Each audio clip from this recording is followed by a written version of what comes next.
about to start. Has everyone signed in? If you haven't, please do. Everybody good? Okay. Do I need to count?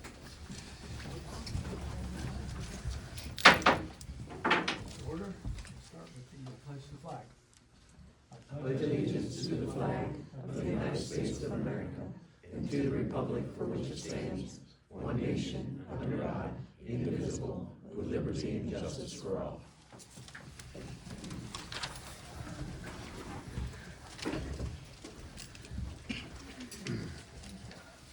I've got a little remark section set aside for myself here. Happy Groundhog Day. I'm glad y'all ready for 6 more weeks of winter. I know I am. Thank you all for coming and showing up here tonight. I also want to thank the Borough Council for blessing me with the honor of serving as their president. Thank you very much. I don't believe I thanked you last week. Last meeting. We'll go on to say something here for us and the community at large. I've been asked to make sure that you were announcing that you're recording. Oh, Okay. yes, yeah. Please do. I'm recording this meeting for everybody. Faith Kreiner. Thank you. I believe all of the members of the council here would like to thank all of the neighbors for helping other neighbors through this last snowstorm. It's been kind of special. We haven't seen anything like it in over 5 years. It took a lot of effort from everyone. I want to take a special shout out to Cooper Hershey, who drove through the town like he actually enjoyed the snow. Thank him very much for going above and beyond what anyone would expect anyone else to do. But very much at large, I saw so many neighbors helping out other neighbors as I was going around just to see that things were being treated safely. I want to also bring your attention that there are treats here. There will be treats here every meeting. I'm donating them. It's to remind everybody that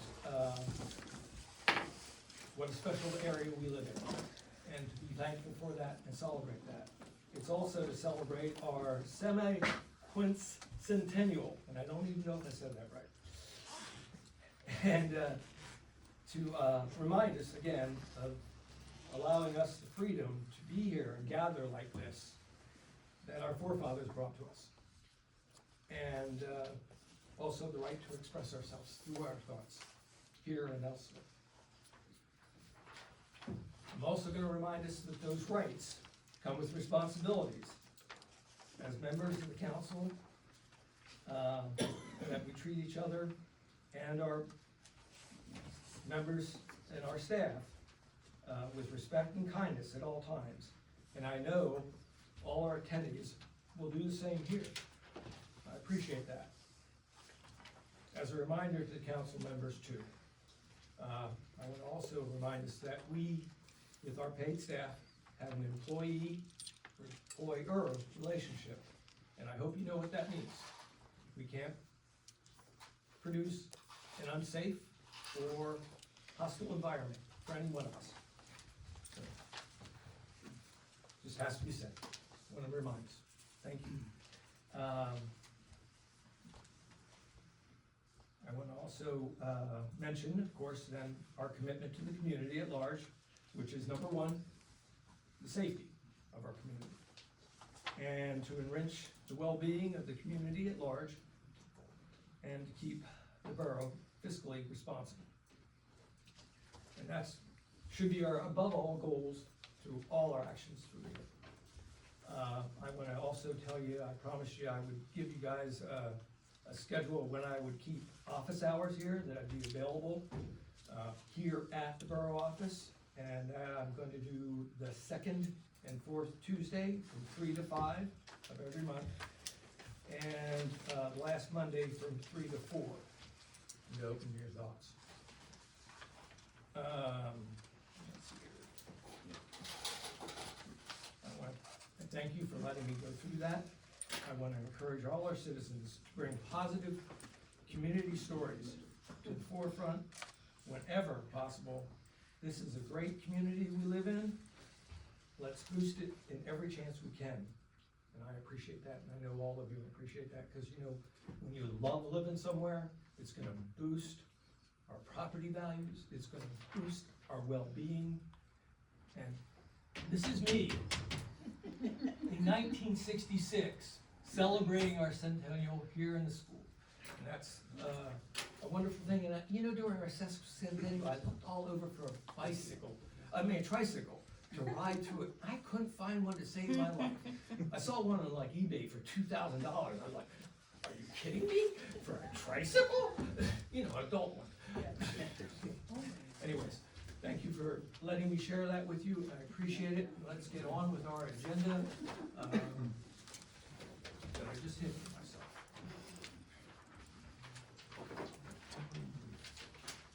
So we're gonna move to approval of the minutes.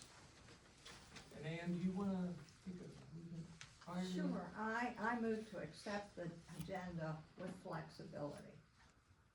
Do I have a second? I'll second that. Motion's been put forward to approve the agenda with flexibility. Let's put that to a vote. All those in favor, raise your hand and say aye. Yes, or When you say flexibility, meaning that we can move through the agenda in a little wavier manner when appropriate. Okay. Perhaps we want a discussion on that, since that's a new motion to this. The only reason I'm saying that, Jason, is that some of the discussions that are down in new business, I think we should have our solicitor and engineer here for those things. And if we wait until we get down to new business, then they're here all night, and normally we let them go earlier than that. So that's why I'm saying that. I thought of an idea that I think, I was gonna bring this up, the solicitor should be here throughout the whole meeting. If any legal questions come up during the meeting and we don't have a solicitor, then we're not gonna be able to answer the question for the residents. So I think the solicitor should stay throughout the whole meeting going forward. Because none of us are legal experts. Well, there's a motion on the floor. Doesn't pertain to it. No, I'm just throwing that Yeah. idea out. I understand. Yeah. You're welcome to do that. Do that. Is there any other questions or comments on the motion? Particular? No? Anyone? I'll put it to vote then. All those in favor? Aye. All those opposed? You're not opposed. The motion is accepted to move the agenda with flexibility.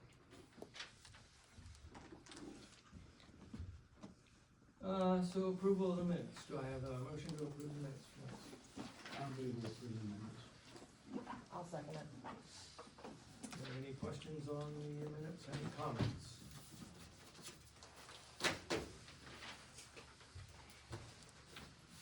Okay, if I hear anything there, I thought I stopped.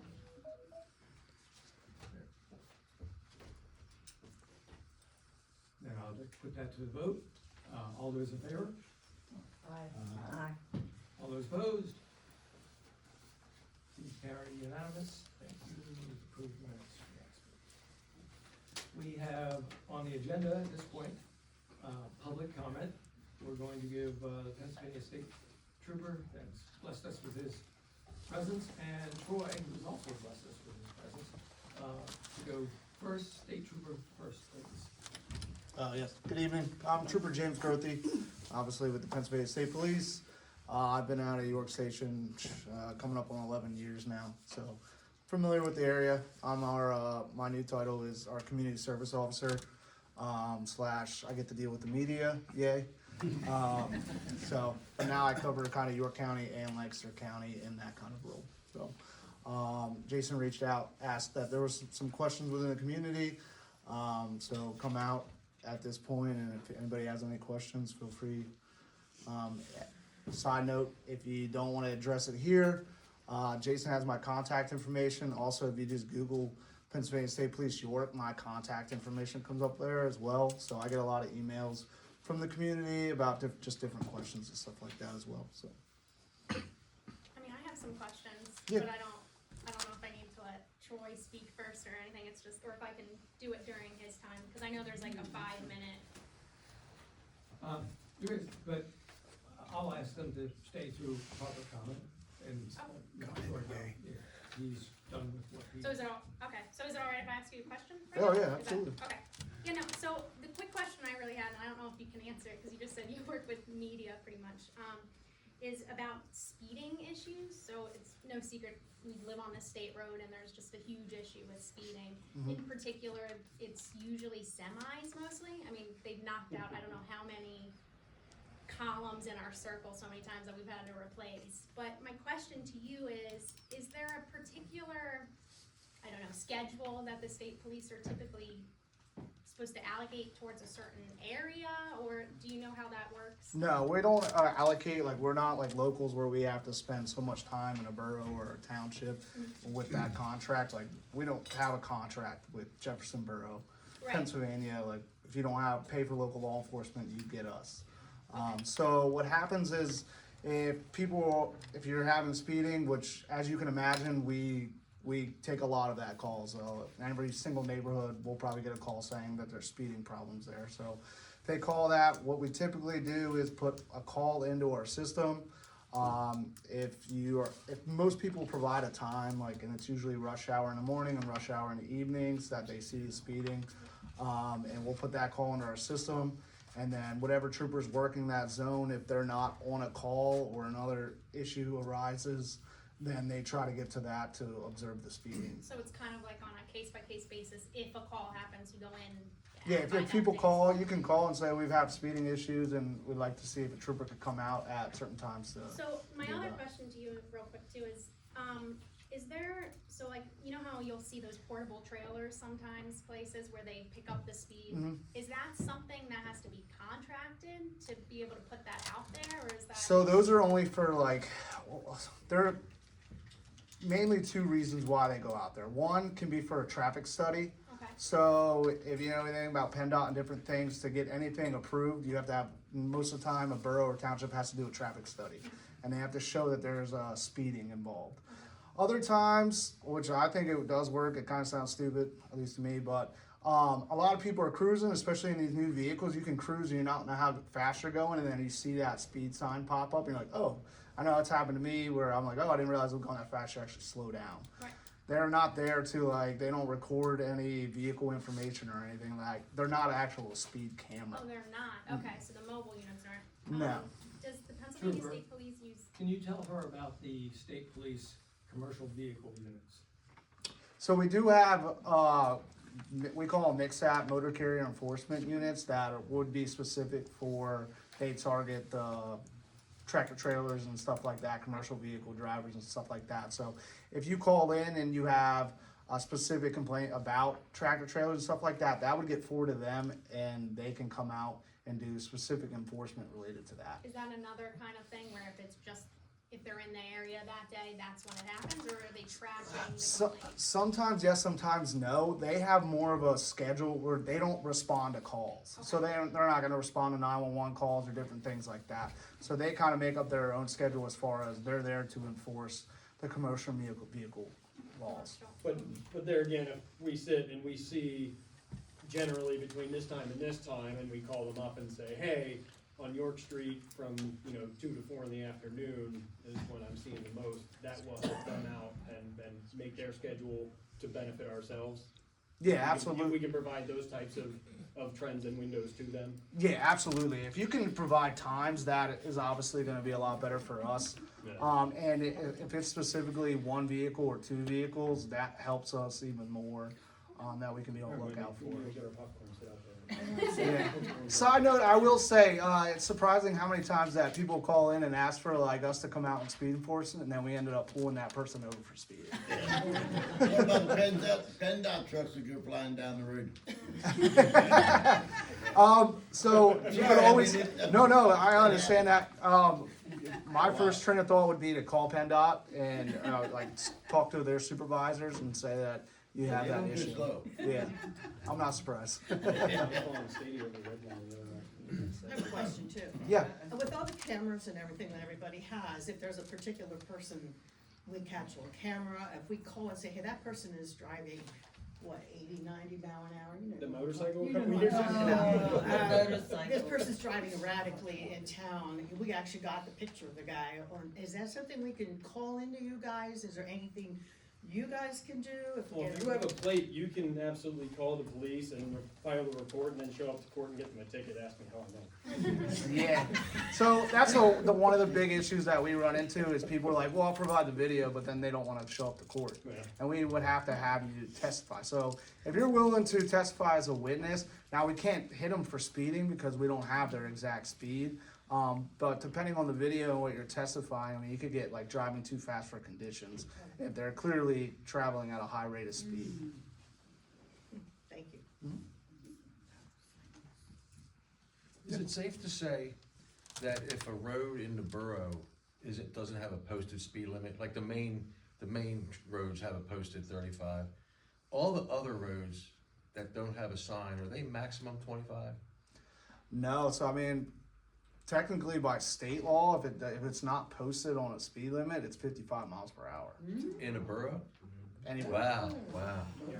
so it should, by state law, yeah, it has to be, Highland. I think every mile or every half mile, there should be a posted speed limit sign. Okay. Wow. I got a More question. money for signs. Do not pass signs.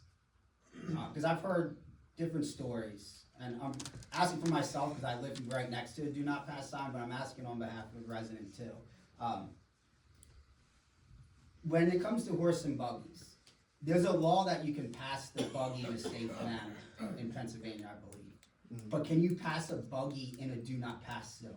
Yes. Mhm.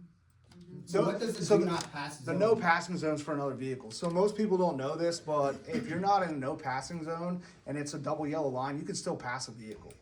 You know, it doesn't need to be the one with the dotted line. Now, the vast majority of our area is if it's a double yellow line, it's a no passing zone anyways. But you can technically, if you're not in a no passing zone, pass somebody on a double yellow line. Okay, because the sign, because this was a PennDOT, maybe more PennDOT related, that sign was there to put there because the line of sight coming over the hill. So I'm surprised it hasn't happened yet. It's almost happened twice, very close, where someone passes and they do not pass the buggy coming over the hill, and when you're coming on the other side, you won't see each other until you meet. Yeah. So that's why I was like, Well, you would still be, that person that would pass the buggy, if they cause a crash, they're gonna be responsible. Because you Okay. shouldn't be passing around a curve or a hill, but most people get impatient, Okay. and then that's when we see our crashes. I just had a quick request. Jason, can you get his contact information to Connie? Yeah, is it? So you have it? Okay, cool. I just want to make sure you have it as well, so if people reach out, we can all have the same information. Yeah. And my email's the easiest thing. It's jgrothy@pa.gov too, so. What's your average response time to an area like this? That's up and board. I don't know our exact average response time, but I mean, I've told people in the past, like sometimes there's only 6 of us working. If we get in this area, this zone covers 2 townships and 2 boroughs. And that zone car could be helping out down in Shrewsbury on a domestic, and we're pulling from somebody else. I've had to go from Lake Pinchot to Delta for a domestic before. So it's just depending on what's going on. Now, if it's a serious call, we rely a lot on local law enforcement. So if we have a significant response time, we can call Northern Regional to come and secure the scene until we can get there. That was another question. Northern Regional can come assist and Yeah. then. Yeah, if we request them to come, and we've done that plenty Okay. of times where cause we've been so spread out. Now, you would use in an emergency, though, correct? Yeah, they're not gonna come for like a no injury crash that's off the side of the road. It would be some sort of injury is happening to somebody. And I would say the only thing I thought about earlier, I know this question was arised, we've been getting this a lot with the popularity of the motorized scooters. By law, motorized scooters can only be ridden on private property. They are not allowed to be on sidewalks, roadways, or anything. Now, I know so many kids have gotten them for Christmas and different things like that. There's a line there, yeah, I mean, we can call on every kid, technically by law. Their parents can get cited. We try to be reasonable with that as long as they're being safe. Unless, obviously, if somebody calls us complaints, then we have to do our job. And that would be the same thing for four-wheelers or, a dirt bike? Dirt bike, if it's registered, you can get some of the dirt bikes registered. Yeah, but if they're not. If it's not registered, then it'd be driving an unregistered, uninsured vehicle on the road. That would be the same, all four-wheelers, including golf carts and what have you? Yes. Yep. No, I know, I live in York Township in a neighborhood, and there's plenty of people that drive around in golf carts with their family and stuff like that, but yeah, technically by law, they're not allowed on the roads.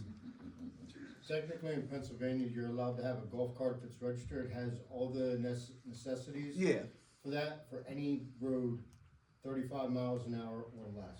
it would have to be registered. Yeah, registered and insured. Yeah, So you can have it. with turn signals, brake lights, inspected, It has and to all have that all kind the of stuff. inspection stuff. Yeah, so, all the bells and whistles. I got you.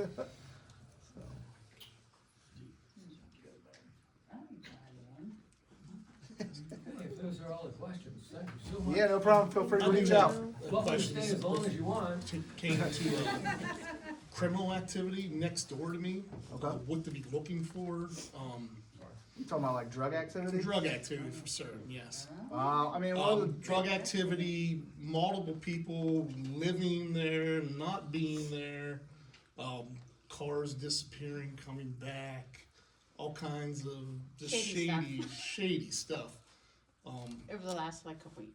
Yeah, and so, I mean, one of the biggest, easiest things to look forward to is the coming and going of cars. Yeah.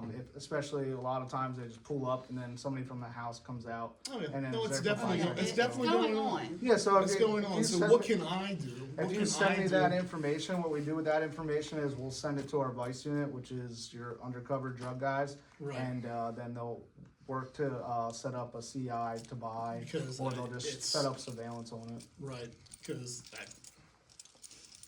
it's definitely going on. Yeah. And I just don't, what rights do I have that, well, I mean, I get to smell marijuana in my house. With our windows closed. With our windows closed from the neighbor's house. Mm-hmm.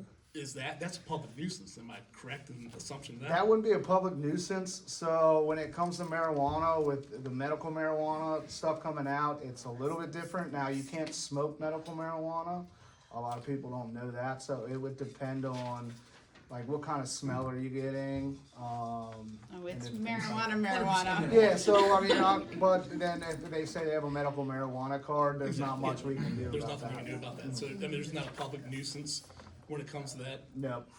That would be, I mean, I don't know what your ordinances what are type here, of but we can. rights would I have to not have to smell that in my house? Like 20%. Among other things, and That all the would other be people more- that come and go in the house. That would be more like a civil lawsuit or something. Civil lawsuit? Yeah, I mean, there's no crime there that Right. we could Of course enforce. Yeah, So what is gotcha. the most efficient thing for them?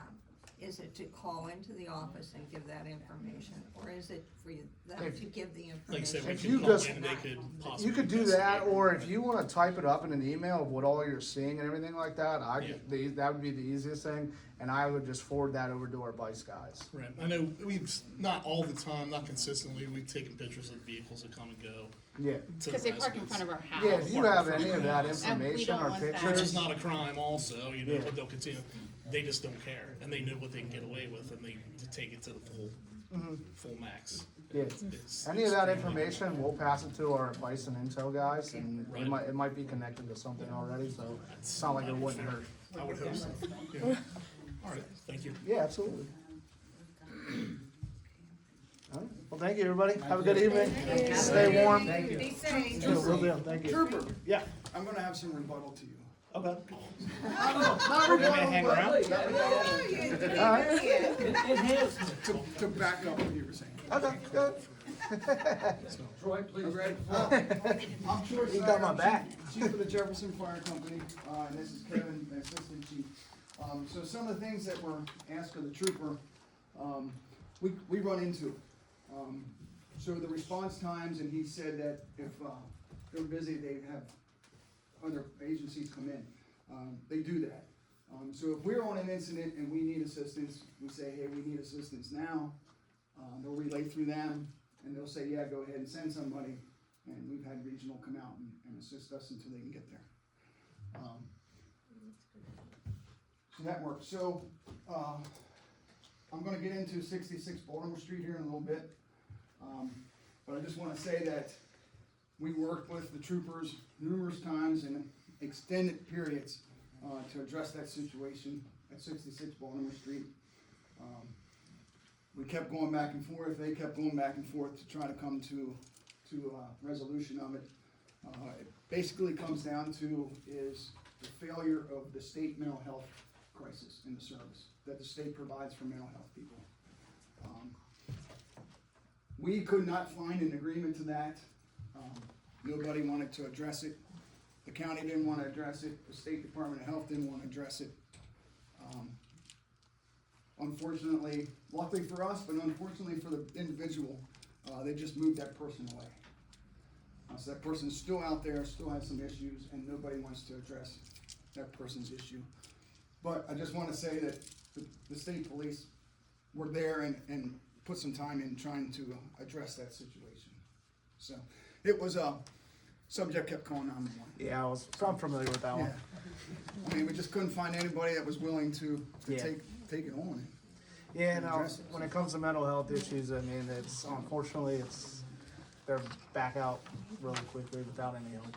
Yeah, she's in Fairview now. So. I'll have to email those guys. But she still calls us because she remembers 66 Baltimore Street. So when she calls 911, that's the address she gives. So. All right, thank you. Yeah. Thank you for your service. Yeah, appreciate it. Yeah. Okay. Now, if anybody has anything else. Thank you. They have your contact information. So I'm just here to give us the annual report. We had,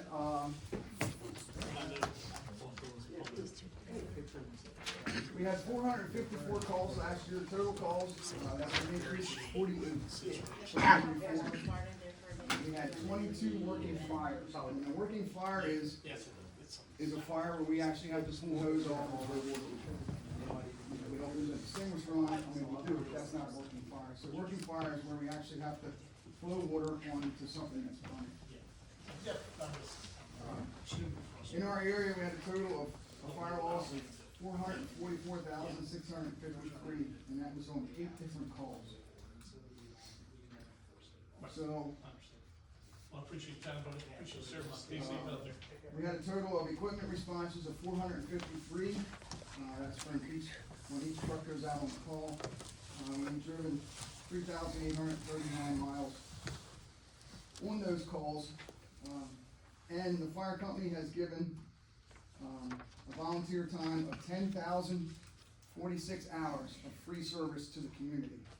That entitles emergency calls, fundraisers, meetings, fire preventions, and all that.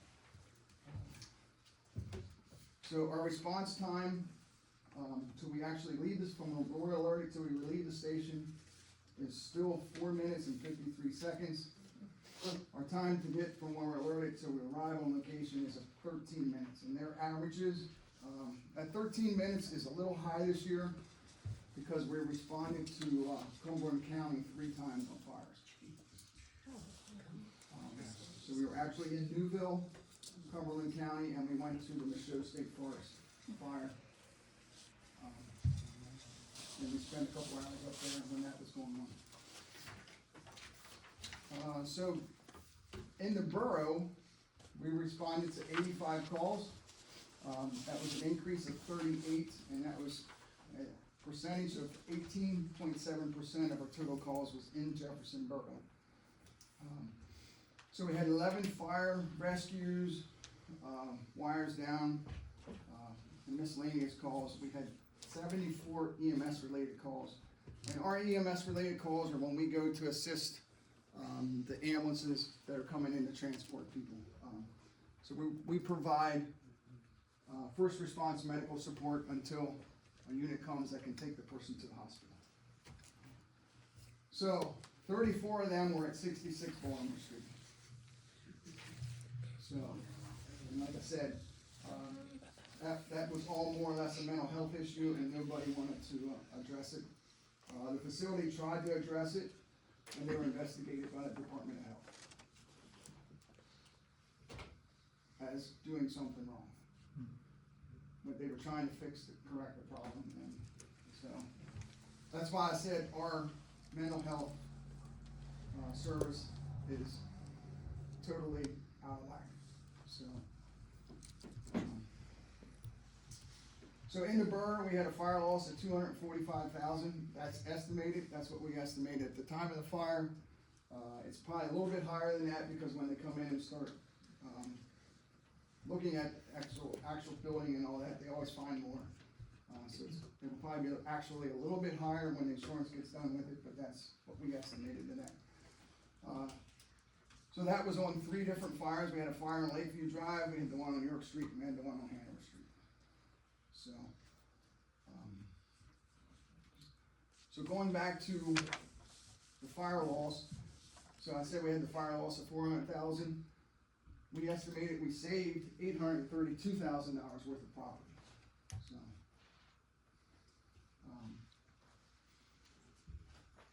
So the operation of the fire department is, right now, we have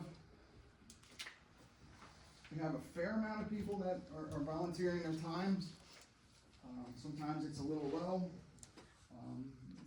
It's a nationwide crisis. The fire departments are going away. One, due to people. Nobody wants to volunteer their time. A lot of people don't have the time to volunteer just because of family life, home life, and all that. The other big thing is financial. Everything's getting more expensive. We try to raise the money.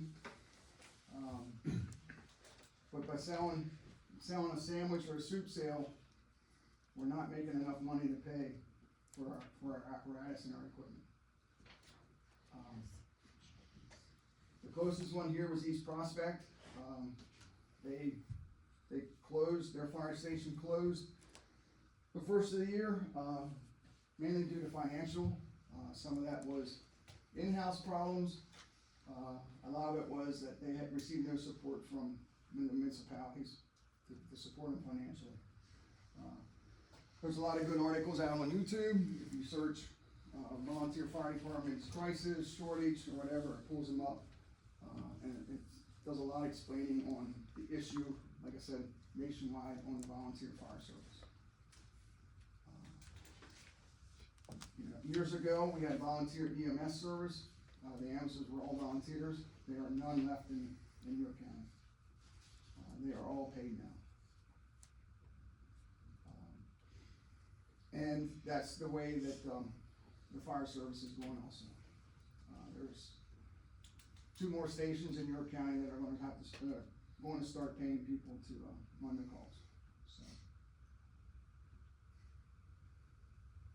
any questions? Anybody? Best people to contact if you do want to help or volunteer. Do you have an email, a person? We have an email. We could use that number. Yeah, We do have a phone number.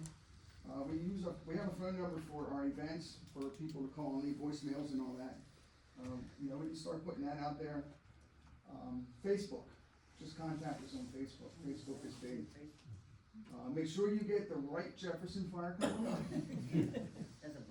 Okay, there's 4 of them in the state of Pennsylvania. One in Virginia. So we are the Jefferson Volunteer Fire Company, and make sure it says 47 on it. That's our station number. If not, you might be talking to somebody in Pittsburgh. Not that they wouldn't take your help either, but it'd be a long drive to go help them. So yeah, just make sure you get the correct Facebook page. Troy, on those long calls up to Cumberland, do those communities support us in any way? I know the local communities help, but, you know, when we share services. We went to Newville that day to stand by because they had 4 different fires going on at one time in Cumberland County. And sometimes when we do a standby, we don't wanna go like to the next station over. We kinda skip over stations so we don't deplete one area. So we ended up there. They have come to our station on a fire. When we had a big fire, which one was it? It was over at H&H. Oh, when we were at the mulch plant all night. Newville actually came and stood by for us in our station. So, So it shared went help, back and right. forth. The Michaud State Forest fire was, actually DCNR fire. We submitted for the cost of the apparatus. We did not get anything for it, but we are getting some equipment from it. So, they're gonna give us some equipment for going up there, so. Is it equipment you want? Yeah, they asked us, they said, what do we want? And we submitted the list and they say, okay, we'll give you this, this, and this. Troy, when you talked about response times, you talked about 13 plus minutes, that was for all of them. That was for all. Did you do any breakdown of like Jefferson or the townships? I did not, because the program we were using, to keep track of that is very complicated. And the people that wrote it aren't firefighters, so for us, it's and it was very complicated to get the information back out. So I wasn't able to break that down. Now we switched to a new program, so hopefully I can do it a little bit better, so. Quick question, Troy. 2 things. One thing, as a new member to the Borough Council, one of my biggest things is law enforcement and firefighter, EMS. I have hundreds of friends that are throughout this country with that. So my question, as a Borough Council, as a borough, as a community, what can we do to help assist you guys in a better way going forward, knowing that financials are gonna be possibly an issue and understaffed volunteers? Like, how as a borough can we help you get volunteers? How can we help you financially more going forward? So financially, I understand though, because, you know, I don't pay taxes in the borough, but I pay taxes. So I see both sides there, you know, I need the money to operate it, but I don't wanna pay the money. But I wanna pay my fair share. So, right, so that has to be balanced on what the residents can afford or are willing to give. Ultimately, the state law says the municipality is responsible for providing whatever level of service you guys want.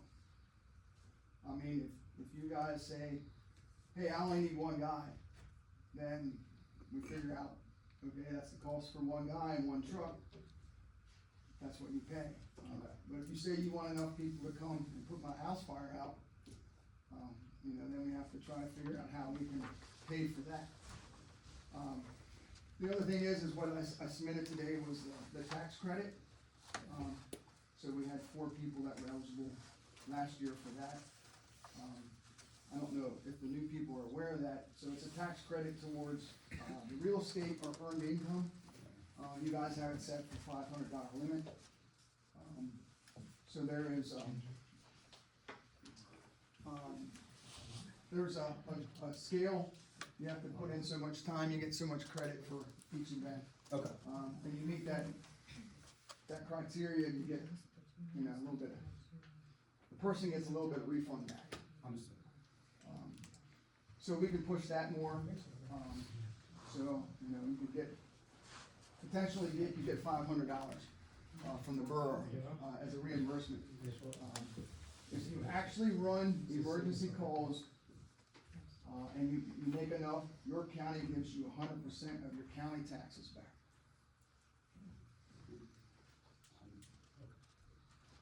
So that's if you run all your, If you run on emergency calls, you get 100%.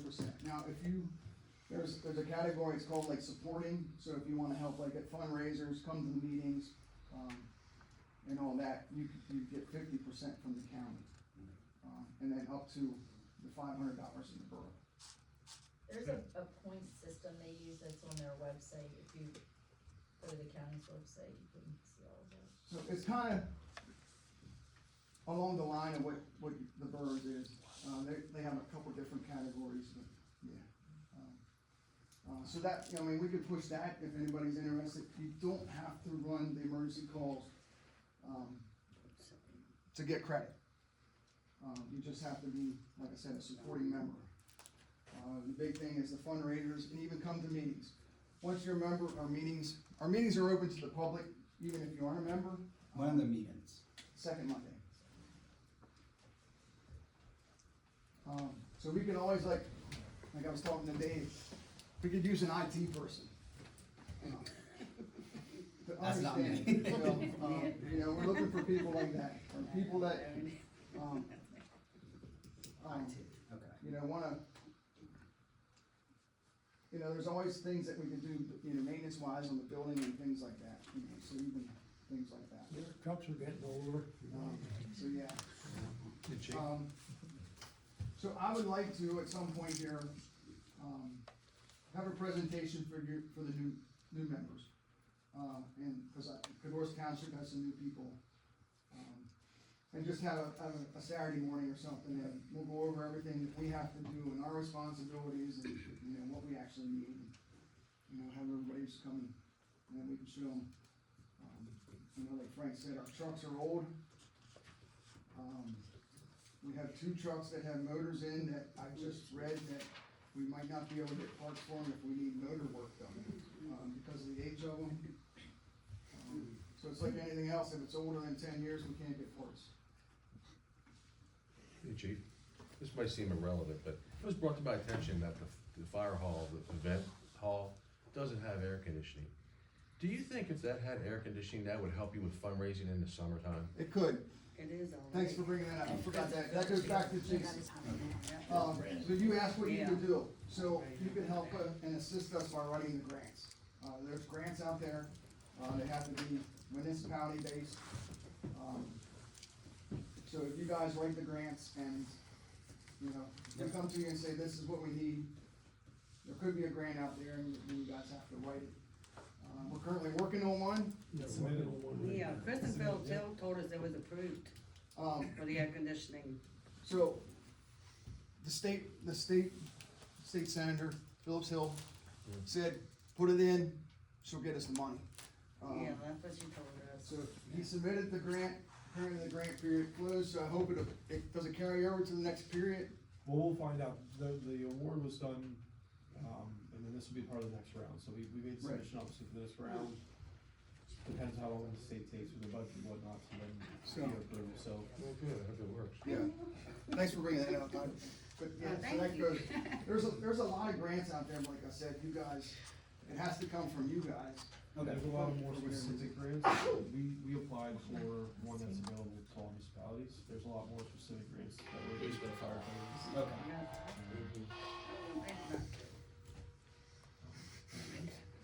Some townships and boroughs have fire tax. Shrewsbury Township has a fire tax on it. So I would say 50 to 60% of the municipalities in York County have a fire tax. So that goes back to, we do the solicitation where we mail a letter out asking for donations, and we're getting like a 15% return on that. So only 15% of the people are actually supporting us in that avenue, where a tax, 100% would support us, so. Now, Troy, you submitted the, tax exemption, but it says for 2024. Just need to change the title. Yeah, if you can cross that off for 25 and initial it, we can still do it. What form is it? For the earned income. Is it all? It should, just those two. So if you wanna cross it, just cross it off. Cross it off in a different. Just make it 25 and initial. Signature.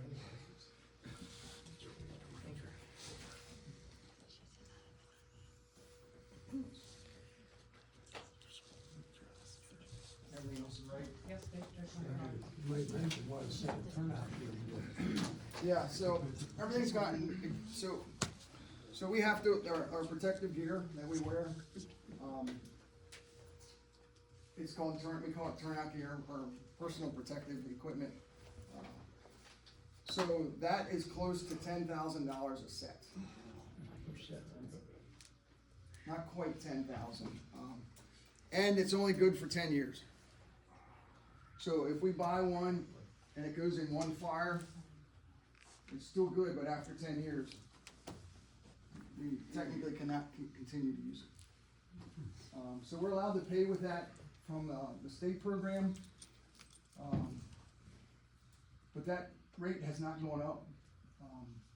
So we're allowed to pay with some insurances, and safety equipment out of a state fund that the state gives us. It's Firefighters Relief. It's Act 84.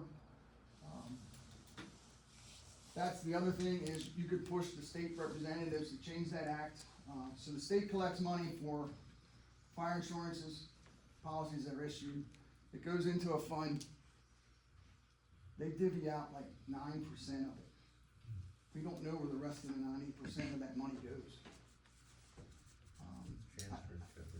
I know there has been some discussion about the state changing that formula, so that would benefit us if you guys ever run across any of the state representatives say we need to change the formula so we get more money in that fund. Troy, you also talked with us before about the fact that you have to go out on calls because a line is down. And that takes time and money and help. And that you have to wait around. Could you explain that to us, what that problem is, and why we should talk with our representatives about that? So she's asking about, we get calls for power lines down, electric lines down. So we have to go out to them, and just make sure that it's secure, there's no hazards, it's not on fire. A lot of times, it's across the road, so it's blocking the road, so we have to block the road, to keep people from driving over it, which they ignore us anyways, and they drive over it anyways. So the issue there is, a lot of times the PennDOT says they're not responsible for blocking the road because it's not their service. So they throw it back to Med-Ed. Med-Ed says, well, we're not bringing flaggers out to block the road. Or they say, we have to send a supervisor, which takes 2 hours. He comes out, looks at it, leaves, goes, gets his coffee. The lineman comes out and says, yeah, we need this, this, and this. We gotta go back to the shop and get it. So we're 3-4 hours into it and we still don't have traffic control. Because Med-Ed did not request it. So that is the case with most utilities. And then if there's a tree involved, they won't touch it till someone cuts the tree up, and then our guys don't, but like the townships, they'll say, well, we're not cutting to the tree while it's on the power lines, and it just goes back and forth. So we're kinda asking, hey, it's a PennDOT road, PennDOT should just close the road, so. We run into some issues that where the PennDOT supervisor doesn't wanna authorize that either, so. I will tell you that I will go and talk to our politicians. I see them, and often, a lot. But then when I get in there, like for this situation, I didn't quite have the words to explain what it all is about. So could you write to us and write what the issue is, what you want us to support you with? So that any grants that you're looking at and anything else, what else you said about tonight. So, I do have to say, PennDOT has gotten better at that, because apparently somebody got in trouble over it. They came down and they said they would do it. Maybe one of those visits to Kate Klunk's office did it. You never know. That goes back to, if the supervisor changes next week, his policy might change too. Correct, absolutely. But if you write it down, so that I actually, when I go into them and I say, this is what our firemen do, I'll tell them, and I see them frequently, so. So we just got a letter today thanking us for our service and saying, whatever help you need. Hey. So I think, like, going back to Jason, I think the biggest thing is, we just needing to be getting creative on some funding. And just, if we come up with something that needs your support, we'll bring it to you and hopefully you support it. Well, reach out to me. I mean, I sit on a nonprofit now as a vice president, and I started a nonprofit in Delaware when I lived in Delaware, so I'm pretty good at marketing and fundraising, if you need assistance in that aspect. We did apply for a federal grant. That's a pain in the ass. Yeah, grants in general. It was 3 years ago and I'm still dealing with it. And it's just, but yet, you hear about all this money that's missing. They're worried about my $100,000 that I spent. So, okay, anything else? Any other questions? Yeah, I just have a question, just kind of forward thinking, in terms of, I guess, I don't know, concerns, but like financial concerns and what might be necessary with the new influx of homes coming to the borough and more residents. Do you still have the capabilities you need, or is there any game plan or thought on how to manage that, or what's necessarily needed in terms of, I mean, like, I don't know what the zoning ordinances are exactly in terms of like height requirements and things like that, but. So, I mean, currently, right now, we do have the capabilities to meet what's happening. 6 months from now, if 20, 15 people say I'm not coming around anymore, then we may not. So it's all dependent on people willing to give their time. So volunteer, you're saying that nationwide, okay. Equipment wise, we have the equipment. Like we talked about, it's getting very old. So at some point, we will have to make a decision on updating what we have. What about height requirements on buildings? We haven't looked at that. I think they wanted to go higher. I know they want to go, I mean, So, plans that I saw said 2.5 stories, is that, right, so you have sufficient equipment? the ordinance says height, there is a height requirement in the ordinance, I think. There is. There is. Along that though is if you go height, but you're sitting back from the street, so you gotta play how far your setbacks are. And I think there's part of that too, right? Yeah. Also, as well, as part of the review process of any subdivision, the fire chief does have a review to deem whether they can service the area. So, in case of new submission, we get a little farther along, popular plans would be sent to the fire chief for his review, based on his apparatus, whether he can access, the areas and or service if needed. So if that question was directed at the new one on Berlin Street, my recommendation is to look at your street widths, and your on-street parking. Out at Valley View, we asked them to restrict to on-street parking on one side only. There's no restriction, and there's times where it would be tough for us to get something through there. Especially now with the snow, where everybody's out in the street further. So, my first issue would be the on-street parking. But it looked like they had some off-street parking, but you might have to. It's mostly off street. You might have to make sure that it says in there that, parking's restricted on curb, curb parking's restricted.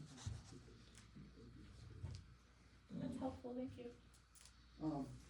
And along that, we don't have a rental maintenance ordinance. We do? Oh, a very strict one, with inspections, zoning officer. Yeah, cause, I'm a little concerned about the York Street property Okay. with that guy and how he's gonna try to reuse it or revamp it or We're watching them. something like that. There's out there temporary flooring. And I noticed some of the other rentals, or might be rentals, are kinda still vacant for a long time, so. Yeah, we do have policies on that. He is set up for inspections every, Actually, 3 years. they're due this spring. Yeah, As soon as the weather breaks, I'm gonna be doing inspections. and, residents' complaints also filed. Yeah. So, yeah, there's specifics, and you see something, tell them. We want it, enforced. For the safety of the community, obviously, and health. So one other thing is, if you could look at maybe like, you know, Kelsey had put out there about removing, we don't have a snow emergency route. No, we don't. But the people that did move their vehicles, the streets are a lot better and were a lot easier to be traveled than the people that, so maybe, you know, maybe you could offer the bank parking lot for people to move their cars off the street if they don't have any other place to put them. And it makes it easier for them, because if the plows plow it away, they don't have to show what. I don't think they cleared that lot They did not clear it this time. at the bank. We chose not to spend the money on I it. saw like We 3 chose not to trucks. spend the money on it. But then they said, park your cars up there, so I saw Well, there's 3 pickup trucks parked there, which they could do one, but I wouldn't wanna park my car there. But if people's car are parked there, they're gonna shovel their car out, and then it might be less plowing in. Yeah, unfortunately, we don't like have a covered parking lot or anything like that, like Right, York right, but I does mean, when I they saw it volunteer somewhere on effort, yeah. Facebook or something where somebody said, you can always park up at the, what you call it, up at the. Well, that wasn't an official statement. Oh, that was one, yeah. Yeah, Thomas said that's working down But they didn't, yeah, that wasn't clear. at the, Okay, anything else? Oh, we had 4 calls left in January so far. Wow. In the borough. In the borough. In the borough. We're down a little bit from last year so far on total calls, but we've already had 3 today, so. It's a full moon yesterday, so you know. Thank you so All much right. for your Thank service you. and the report. Yeah, thank you, Chief. Like I said, our meetings are always open too, if anybody wants to come and find out what we're up against. So. And Troy, if you put the air conditioning in and are able to rent that out for more events, you're gonna need more help. That's right. You need more volunteers to work the rentals that you have, so that's really important. And there's also like auxiliary that, anybody's welcome to come to the meetings. Well, I think they should be commended for not only all the time and effort they put into it, but specifically the way they keep us informed with the Facebook postings. I think that's great. And maybe that's the avenue to continue to ask for more volunteers, especially those that are living in town that have the tax break issue. Maybe there needs to be some advertisement given about that. So the residents, there's enough new residents in town that probably don't know all that. So is that an enticement? Who knows? But it's worth posting it, I think. Having a Valentine's dance coming up. Valentine's Dance. That's right. So, and Dinner dance, and a meal with it. one other thing is with the younger generation and the newer people, the fire company has become the plumber, the electrician, the carpenter, Yeah, oh my and the mechanic. All God. right? Some of them calls on that, oh, that's awful. Some people say my light flickered, they call 911, so we have to go out and figure that out. Someone says, you know, my toilet's running over. Yeah. So we get there and the toilet's running over, so we have to close the valve. So, you know, a lot of the newer people, younger people, don't have any common sense.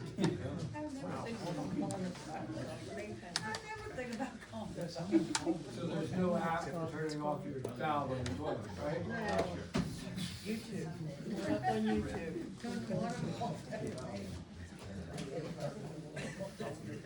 Okay, we'll move on with the public comment. Is there anyone else who has a comment? Did they come back? Did they cancel? Oh, Questions or whatever, let's try to go in the order that people signed in, so, go ahead, you have something. I just had a comment I wanted to bring up. If something can be done about the water pressure, I live on Lakeview, and our water pressure it fluctuates so bad. A lot of people on that street have the same problem. And on social media, I noticed some people in Burns are having the same issue, so is that something that could be brought to York Water's attention to try to get that resolved. I think as the borough, we could ask them why. It is their responsibility to service the borough. I don't know what their responsibility is in PSI. Yeah, I mean, There's sometimes it's question. 20 pounds. Which is, sometimes mine's 20 pounds, it's ridiculous. It is bad. So I'm on Starlight and you tell them, everybody's home that morning, don't have pressure. I would like to. And he's above me yet, that's what it's Yeah, at. so, To add to that, so the firehouse has reduced pressure. We've noticed that over the last couple months. Now, the fires we did have in the borough, we did not have an issue with that, with water pressure.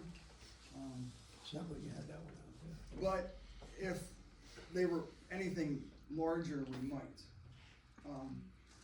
I would ask, and I would recommend that the borough ask for a flow report for each hydrant in the borough. Cause you guys are paying $20-some a month for them. And if there's no pressure there and it's not usable for us, you guys shouldn't have to be paying for it. Hey Tim, just to follow up on you, I did reach out to York Water last week on my behalf because my pressure has been bad, and I mentioned to them that multiple residents on each side of the borough are having the same issue.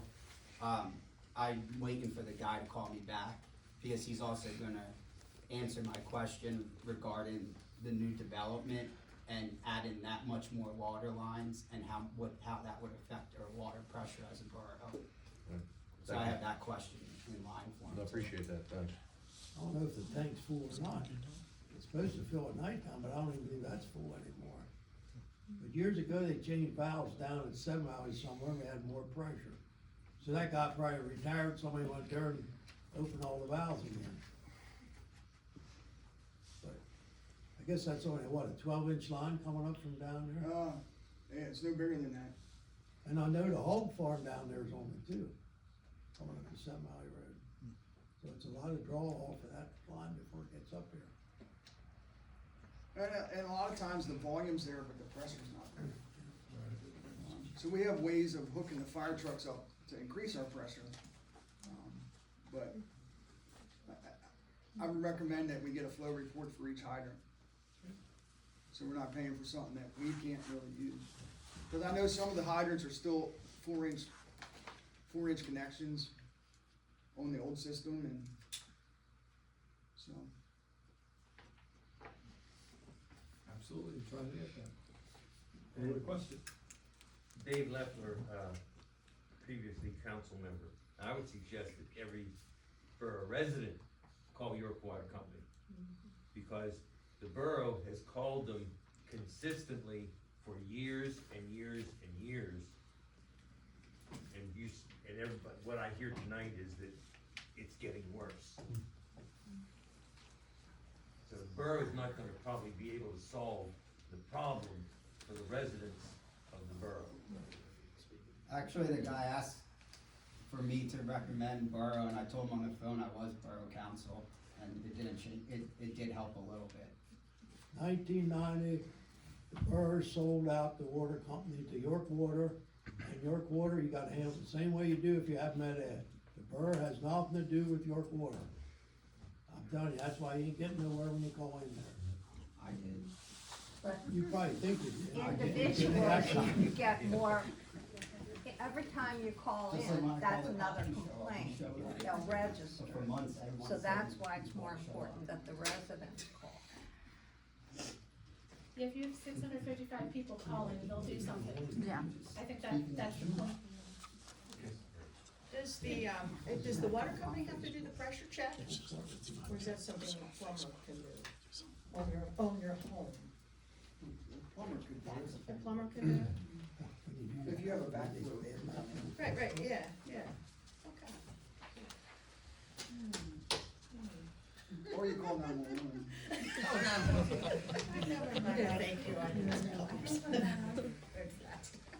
Do we have further questions or comments from community, anyone else? Try to stop building up houses, and make that a little more work, right? You're saying it's possible.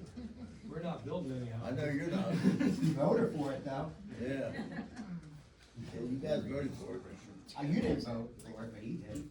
I didn't vote for any houses, I voted for the zoning change. Well, you voted for the zoning. Yes, I did, sir. Yeah, that's public record. I know. Yeah. I'm just letting people know who voted for the rezoning. A reminder. It's a good thing. Okay, okay, so no further comments? Lee? All right, thank you. I appreciate all the input very much. We're gonna move on to the solicitor's report. I don't have anything other than you had talked about social media policy. Right. I can review this and report back Okay. on it. If you wanna discuss it at all. Yeah, I've given her a copy from another municipality of their social media policy and the use of it by employees and council members.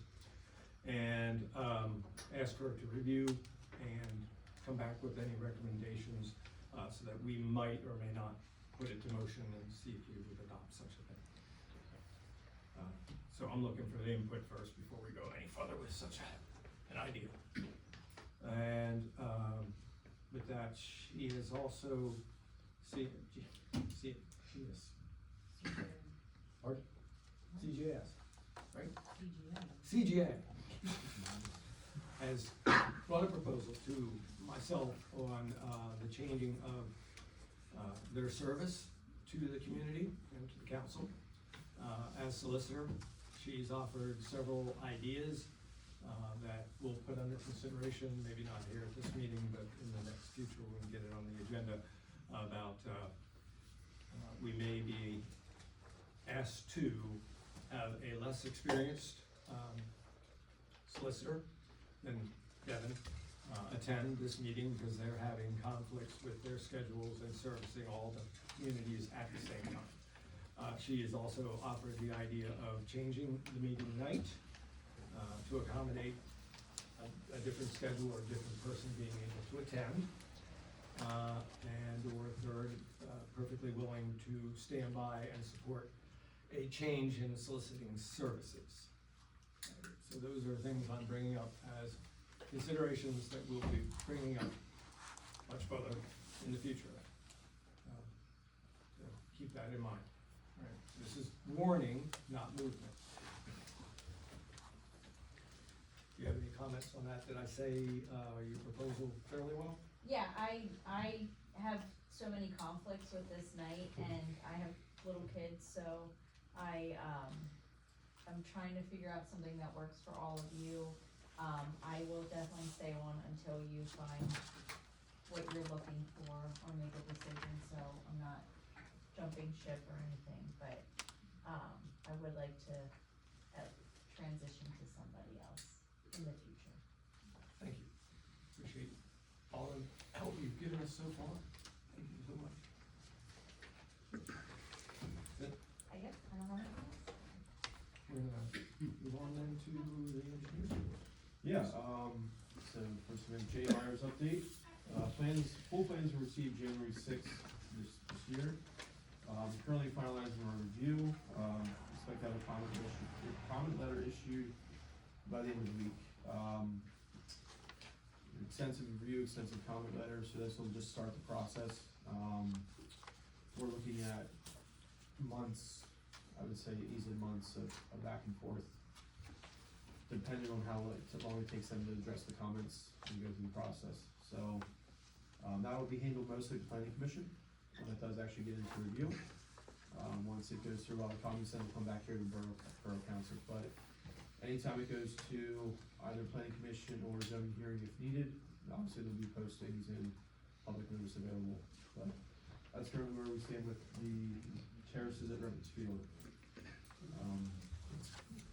Emerson Street, emergency sewer process.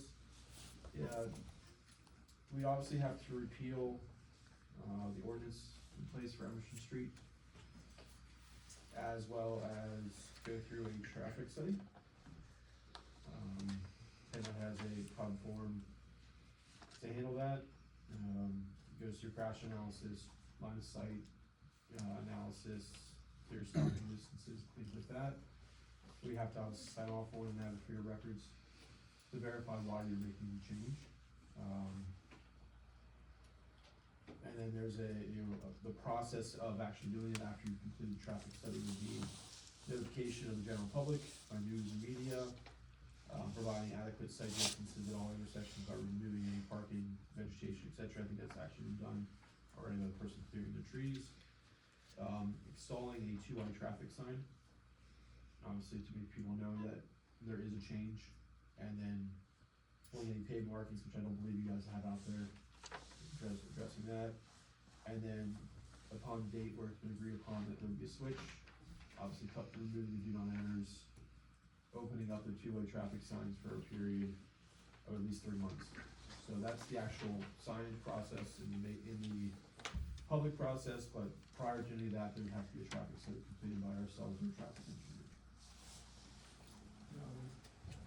That's something your firm would do, or is that something we as a state do? We could do it, I don't know if that would go to that level, obviously because it's Borough Street, it's not related to anything that we PennDOT. So it'd be either ourselves or a traffic related firm that we would work with. Anthony, at last month when that came up, Dave recalled that the traffic study had been done, and he Correct, asked you. but we'd have to do another traffic study. to Again. repeal it. Yep. Yeah, so that traffic study, the ordinance was enacted in 1999, so any traffic study would have to be done. The traffic study was done while I was on board. So it's happened since 2010. Okay, because that was done when the sidewalks were put in. And I don't remember exactly when that was done.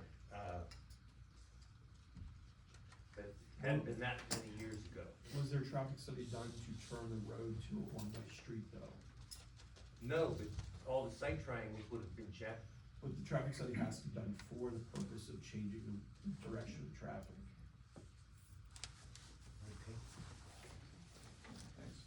So when you say signage, like the traffic pattern signs that you see up for several Correct. months? or Yeah, whatever. it would just be a temporary 3-month process of putting signage up to make everyone aware that it's a two-way street. Appreciate that. We can take that into consideration and see how the And council. the comment letter that you were sending back to Myers or their engineer, is that something that council, we receive as a borough to see what comments you guys need? I will address it to Dan, as the chair, and obviously the planning commission, but it will be them to do the review. Whether you wanna look at it or not, that's on Dan and the borough itself, I don't have an issue with it. But it is a draft form, like that is an in-house document. Understood. So, but you're more than welcome to bring any comments or concerns to the planning commission.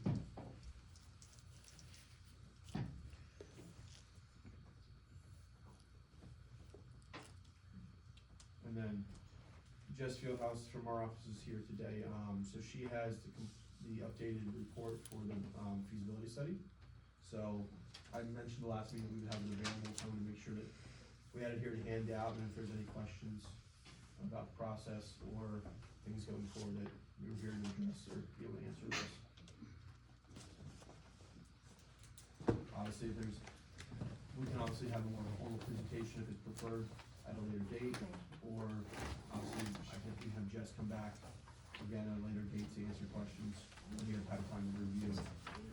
So, but if there's any additional comments to the process, comments or questions to the process, or where you're going, we'll make sure everyone's here to answer questions if needed.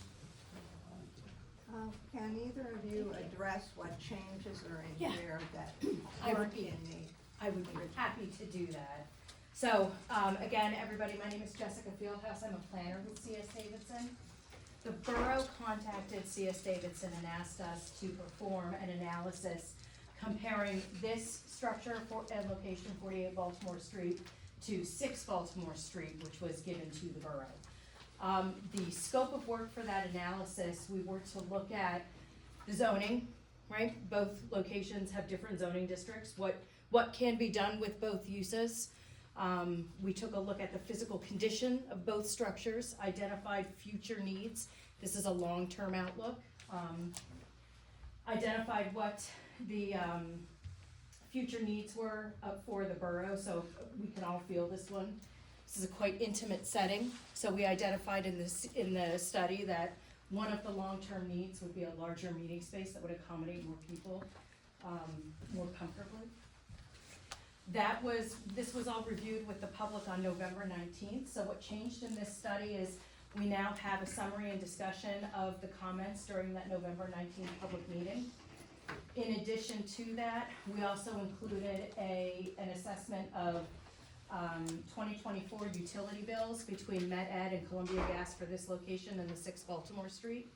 They are very similar. I can't remember the number exactly, but I wanna say it's about a little less than $1,000 difference, with 6 Baltimore Street being the slightly cheaper in terms of annual utility expenses with Columbia Gas and Met Ed.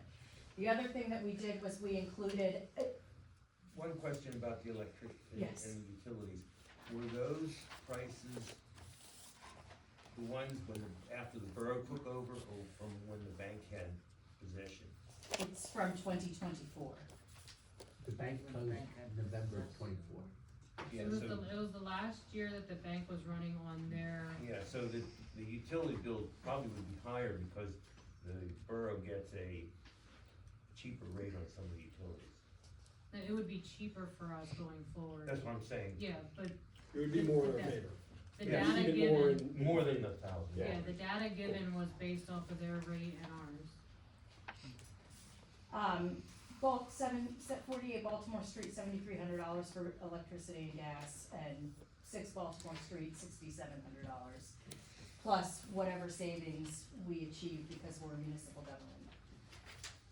The other items that changed, if people remember, we presented costs to renovate. Obviously, 6 Baltimore Street has to have a bit of a tenant fit out go on. We have to change it from being a public space for financial transactions to being a public space for the purpose of civic meetings.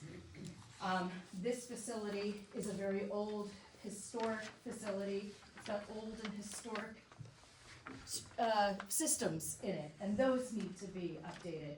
So we identified a $1.1 million cost to rehab this structure, and we identified a $218,000 or so cost to renovate 6 Baltimore Street.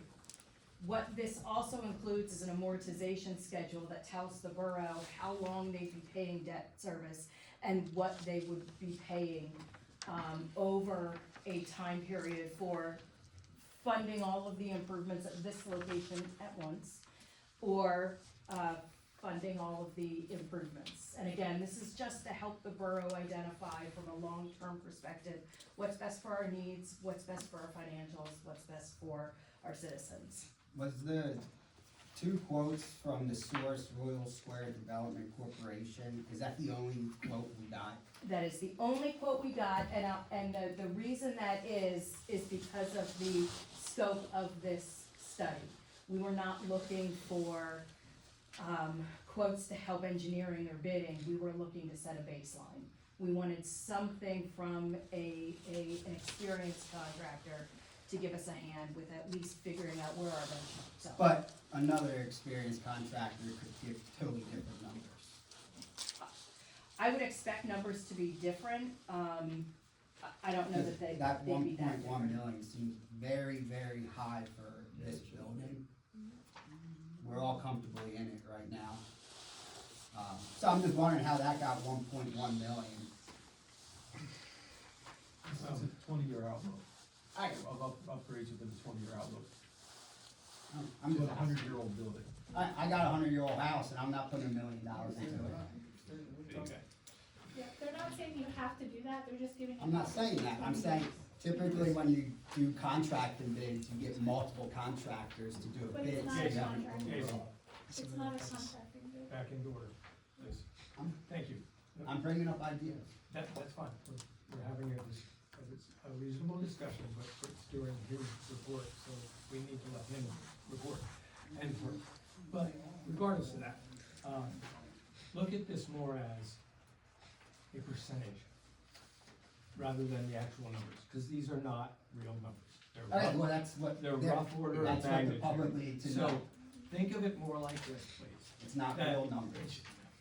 It should represent to us that this may be a 25% cost against a 75% cost. And that's more how I view these numbers, being in a contractor's mind and knowing what they did to procure a rough order of magnitude. So I appreciate all those points, and I know those points, and those are for us to consider here in the future as we move forward. Well, when Thank you. 1.1 million is not a real number, and residents think it's a real number, so I wanted to clarify that 1.1 million is not a real factual number. Okay. That's all. Thank you. Thank you. Do you have anything else with that? Okay. There's a chart on there before the interpretation table, that kind of breaks down your 40-year. Gives you a rough idea of over that 20 years, this is your debt service payment, which Jess said. So you have to add in then your heating and, electric costs, to have an idea what your upkeep, general upkeep to the building would be. And then, did you, by chance, put like a priority? There, it's assumed that everything will have to be done within 20 years, so that's why we took and just kind of added them together. Okay. Some things maybe need to be done 15 years down the road. Somebody need to do each tomorrow. Correct, so it's very hard though for a process to be able to understand or group the numbers into more magnitude together to not just put them all at one time. While schedules could be laid together, especially when you stay in this building, to be able to compare apples to apples, we almost have to assume that you'd be doing all the work at one time to do the work, because you'd have to do the work to move into the building. And that would be the more immediate. Correct, so you have that higher upfront cost, therefore to compare these accurately together, we had all the costs up front with this building as well. Thank you. You have more, I believe. Just the 5-year comprehensive plan for the roads, that you have again in front of you, the roads within the next year. We are obviously to 2026, we're looking to pull together a road project that would, recommend we start talking towards, which process we'd like to go through. Obviously, we have Senate Road was next on the list. And Burns, obviously with the Highland not working out this year. With our work with the door, so,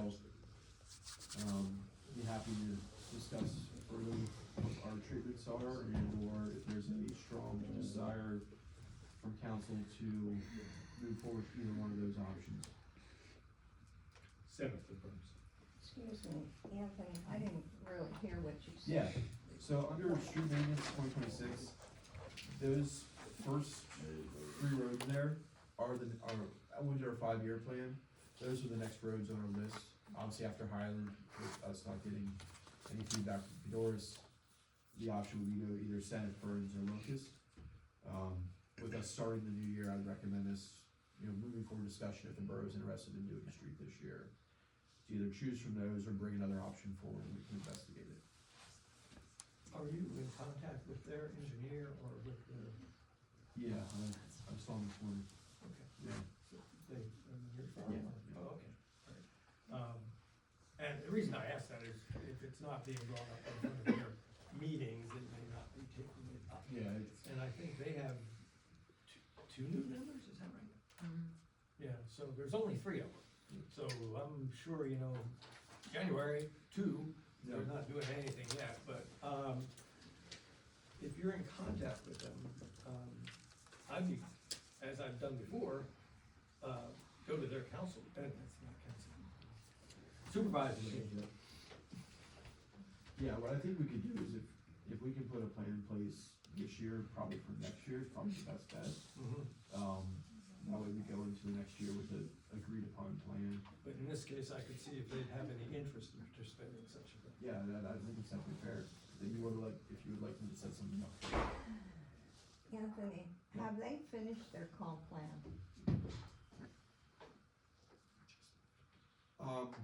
I don't believe so, but I'm not positive. Because recall, we were working towards doing one. And then we waited because you were gonna try and get it with us. With new members, perhaps we might be able to combine comp plan. That was your suggestion Yeah, a little while ago, yeah, and they rejected it, but if, right. I'd have to ask Jess, actually. it would be really helpful to us, and I think it would make things better for the two. A joint plan is usually Yes. is usually better product, it's actually, there's a large section of the population in this So if we area. could have that, that would be a really Yeah, nice we way to work together. I can follow up and find out where they're at, what the Thank you. process is, yep.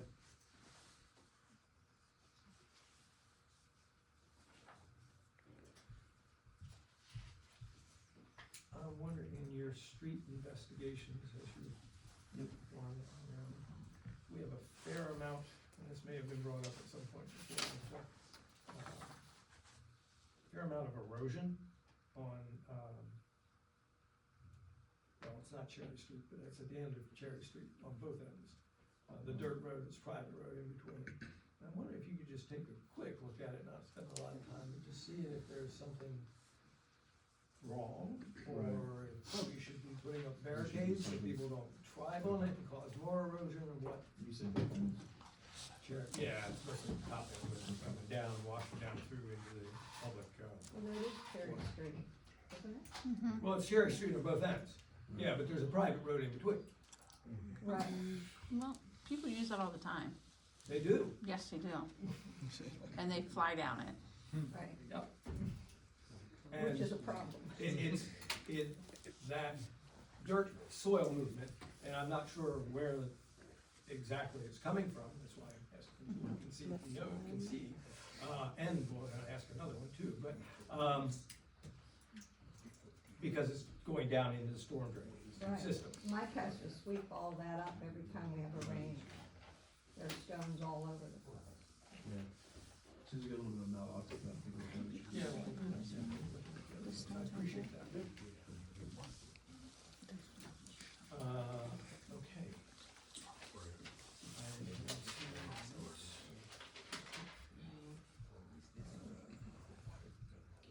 I have a question about the playground. Yep. Where are we with the playground? The topo for the playground was sent over in the last week, and has reviewed it, she's gonna start working on it. When was it sent? At the end of last week. The end of last week. Yep. Because I think she answered me Thursday, which almost did, but she hadn't had it yet. Yeah, she reached out to me on Monday, I let her know I was gonna have it reply there. Okay. Thank you. So you're done with that part? For that part, yep, so we are And the working. survey part? Survey, we talked to the survey manager today, expects to have the plans for the, boundary survey completed the end of this upcoming week, this week, sorry. And then whenever, obviously, we have some snow melt, we'll get back out here and get some plans. Okay. And that did or did not include the mini parcel next door here? That should include, yes. It will be included. I can verify that, but that was part, came up when we did the deed search. Okay, yeah, no, I didn't know if it was marked yet or not, or if you had it included in there. That was the question. Okay. That getting done this summer, What? playground. I'm not sure what the end schedule is. I just asked, but I think it was drug out long enough. Yeah, I don't know what her schedule is, but, She's been, and I'll update you, it's actually part of my update for you in this, but, not a big update, only that now I know that she has in fact received it. I thought through a conversation earlier in last month, I guess it was, when you were dropping by, that she had already gotten the typo. So I followed up with her, and then she informed me that she did not have it yet. And, so she needs that for the grading notions of it. And, I don't think it should take long once she has all that. And she has that CAD. Yep. Yeah, so it's not, yeah, she should be moving forward quickly. Can we talk with her about putting us on a schedule? Yes, that's what I've been doing. I've been asking her, but she said, So I need that that we- first and I'll set Because it. we can't let it go without mulching everything Right. this year. We'll give her some goals too. We need her to come in and do a presentation then once we have something to look at too. Right. So, we'll set that in mind. Did she find a slide for our equipment? I am unaware of any progress on that. Thank you. I think she has that down as part of her plan. So, which she hasn't moved forward on yet. Okay. I believe, and you wanted to, go with a flux on the schedule on a motion, Yes. during the solicitor's presentation. We have taken so long with studying about the buildings, et cetera, on what should we do. We just got another document here tonight that doesn't basically add anything to what we already know. I would like to make a motion that we make a decision to put the office down in the bank property. And then we can have this building, because when I read what the residents said, they wanted to keep this building mainly for the Cadorus Valley Historical Group. That's, So, if we move the bank, move the office to the borough, that gets the office out of there. We can actually do work up in this building. If we have to keep moving the office as we try to fix parts of this building, it's going to be a problem. And we do need grants to fix this building. So my motion is to move the office down to the bank building, get it ready so it's good for our citizens, it's accessible, it's safe, and it's more accommodating to our needs. Then use this as somewhat of a community building. Maybe we can rent out some spots, we can, let the historical society there, assuming they pay rent, and they do pay rent now, but their rent does not pay for the cost of the heating and the lights and all of that stuff for 2 rooms. But they're working on that.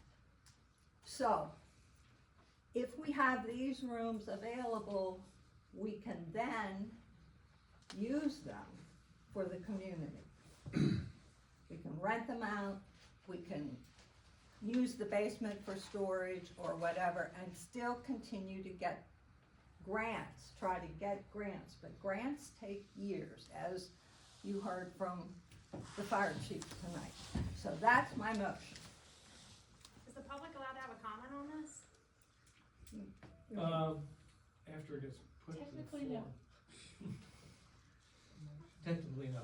Can I ask Anthony a question No. about You the can, engineering? you can ask me a question and I'll see Can I ask if it it's, to you now? Because it has to What- do with the motion. And there's multiple of us It's- sitting it's- here, thank you. obviously not I agreeing with appreciate this. that, and you're right, there are multiple people over here there, and that's part of the fair discussion part, and I agree with you. But if it doesn't get seconded, it doesn't go anywhere, so we're not gonna go to any comment or discussion until that. I'm not trying to be a jerk to you, No, I'm you're just not. warning No, I'm you trying to help what's you headed your understand. way. I'm trying to That's all help you I'm saying, understand that's all order I'm of, saying. I'm sorry, but that's, the order of the meeting. and I agree with her. I'm just warning you. I do too. I'm trying to help you understand Okay. the order of the meeting, that we stay in And I fair understand what and you're saying, yes. fair discussion, yeah, and it hasn't happened until it gets seconded, okay? Would you like to, you wanna You want me to repeat the say my motion? motion again? Yeah, and That we simplify move- it. We move the office to the bank building.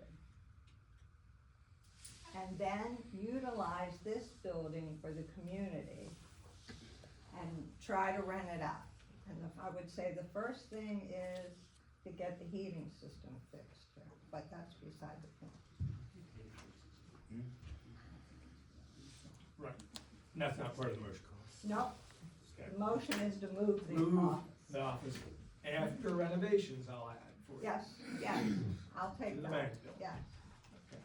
That was a slight amendment. Is there a second on that motion?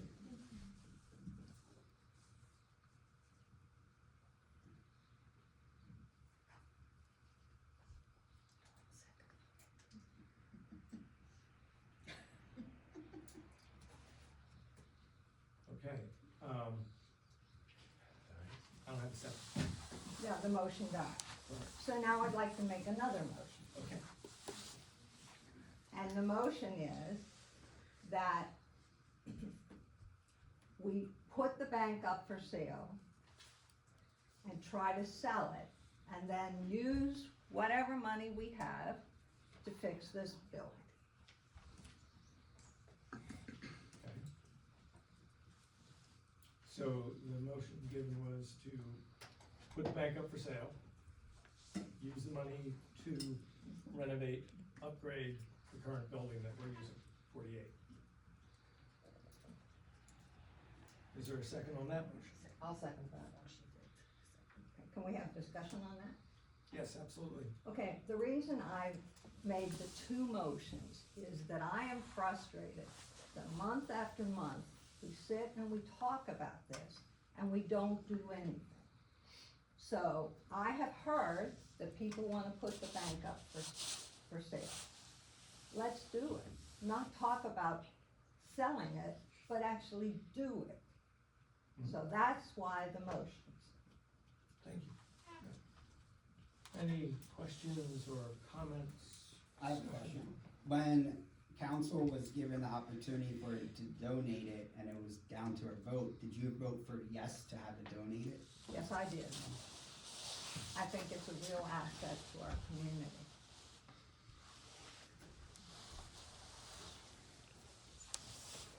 Further discussion, comments?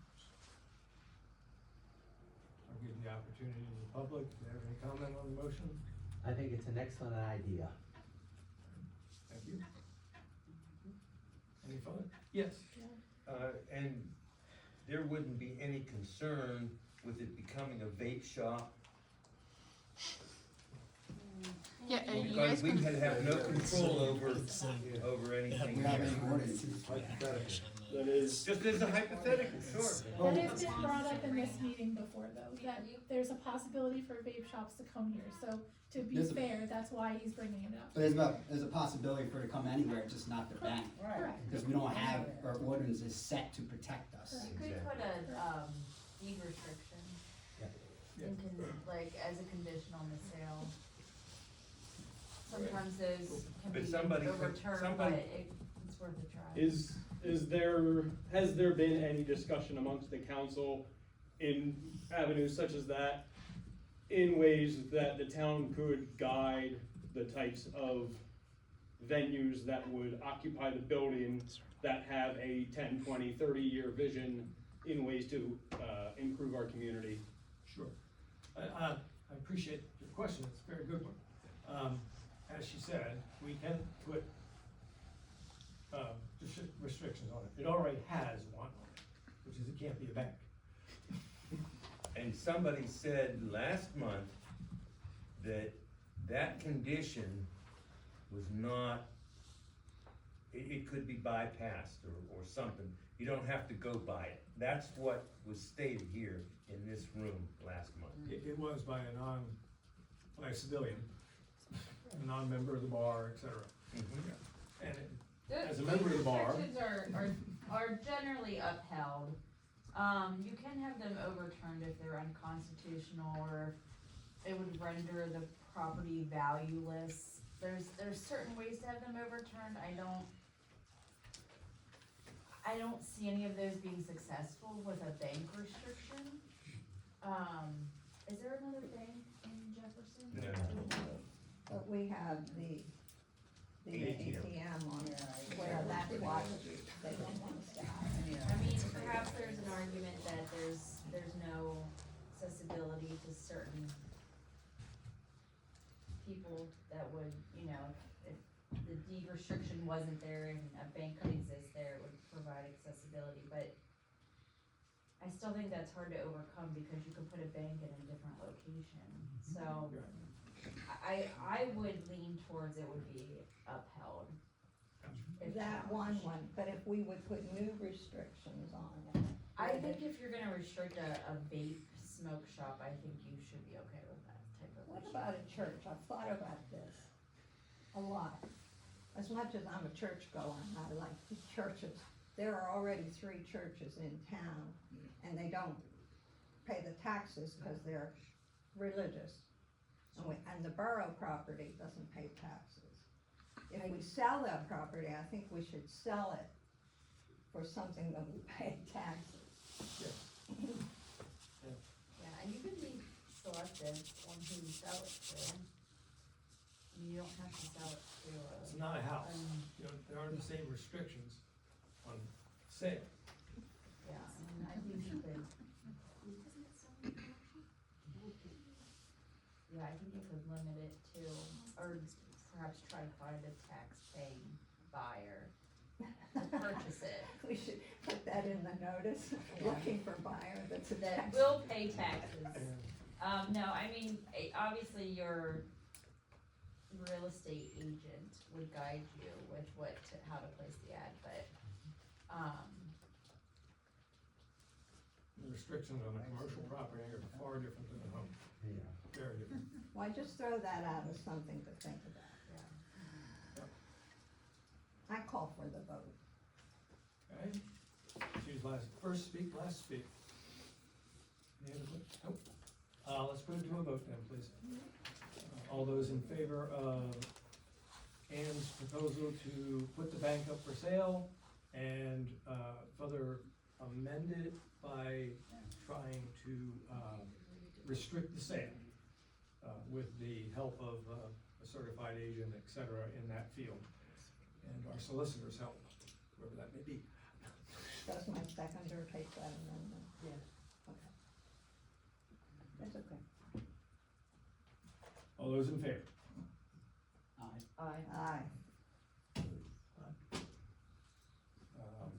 All those opposed? All right, the motion carries.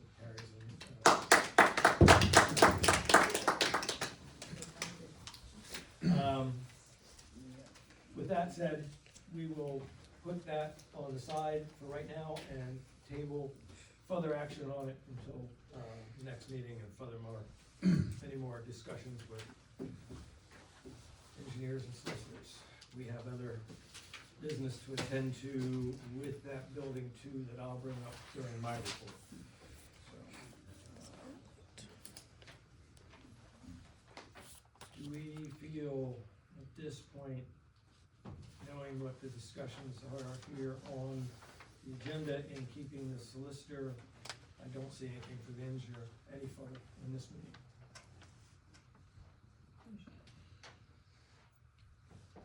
Anyone? Yeah. Good, we'll save $200. Thank you so much.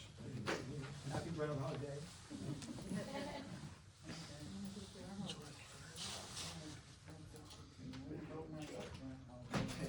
So, zoning and planning report. Okay, for January, I received one permit application. It's actually a reissue of 2 York Street, so year-to-date, one issue. My inspections will continue once the weather breaks, that I can get out and do the inspections. Nothing new on the Baltimore Street Solar Partners, there's nothing new. J.A. Holmes, I think Anthony hit on the status on that, exactly where we're at. As far as 68 Baltimore Street, we were issued a judgment for $2,000 for unenclosed storage, which is the junk automobiles. Since then, I mailed another notice of violation for compliance for January 28th for unenclosed storage, junk automobiles, which of course he hasn't done anything with. And then at the same time, I mailed a notice of violation for the International Property Maintenance Code for the accessory buildings and trees, vegetation regarding nuisance. Again, that was for compliance January 28th. But I'm gonna hold off on doing anything about that because of the weather. The judge, he'll look at that and say, give the guy more time, so it's no sense in me even going anywhere with that. So I'll put that on the back burner for a couple of weeks anyway. That's all I have. When it comes to permits, when someone applies for a permit in the borough, does that stay on file for a number of years? Do we have that permit in-house? Yep. Okay. Is that something we can access easily? Like Yeah. as council? Secretary can access the files. Trying to keep it coordinated, so there's not something missing without anyone knowing. I'm just, we keep the order to it, that's all. Jen, what happens if the $2,000 isn't paid? I don't know. I never went through that before. But I think normally the DJ keeps track of that. Do you know if they don't pay the $2,000 fine, what happens? Is there a judgment, would a judgment be entered for that, is that what it is? A judgment's entered for $2,000. Okay, well, if that's the case, then you have to execute on that judgment, so the attorney would have to execute on the judgment in order to bring it to a sheriff's sale. Oh, okay. There's a legal process for which to execute on the judgment that has to go through the court system, because that judgment will be recorded at the Secretary's office, Okay. and then you execute on it, to get it to the sheriff's sale. I No, just that's know okay, from and my. to answer it further, you come in line.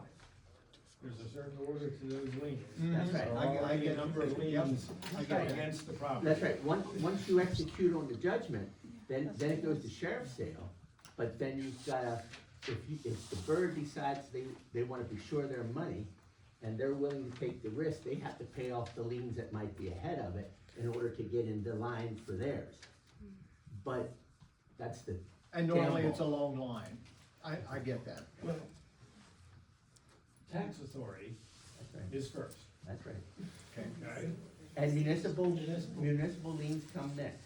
Right, Okay. and then bank, and then, it all depends on which, yeah, so there's a very specific order to it. Do you know if there are a lot, any liens on that property?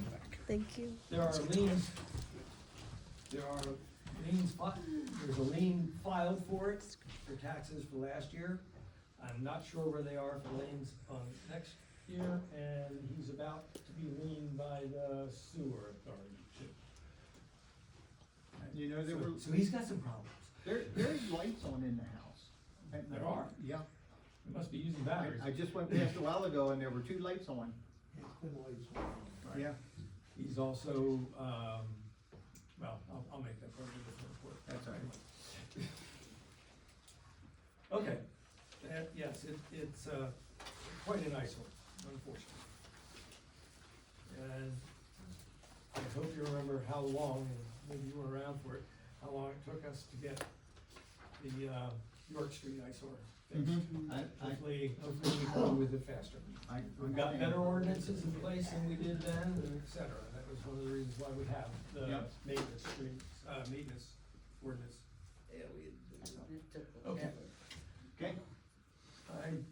Any other questions for zoning officers of the council? Thank you so much.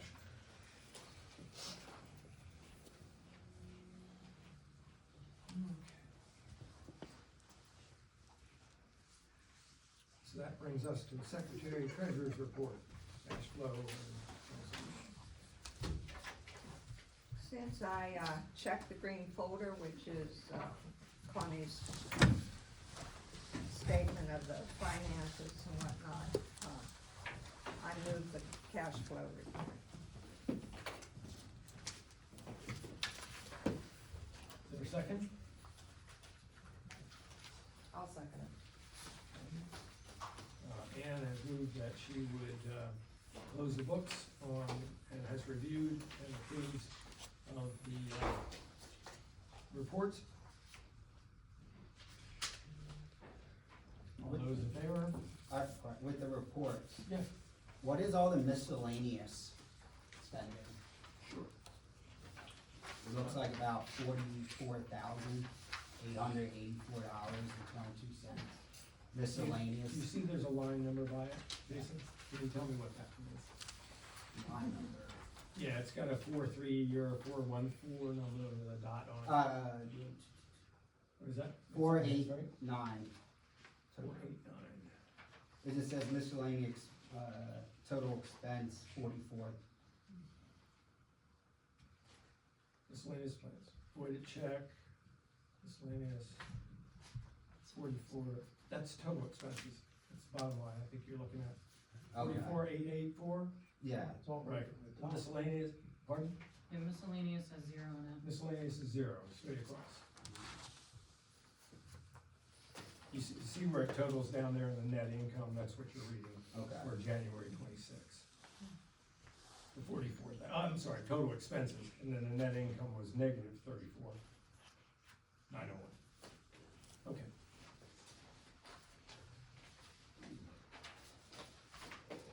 You're gonna really enjoy the budget meetings. Oh, I know budgets. I have a lot of questions when it comes to that. Okay. Any other questions on the motion? All those in favor? Aye. Any opposed? Motion carries unanimously to accept the budget cash flow report.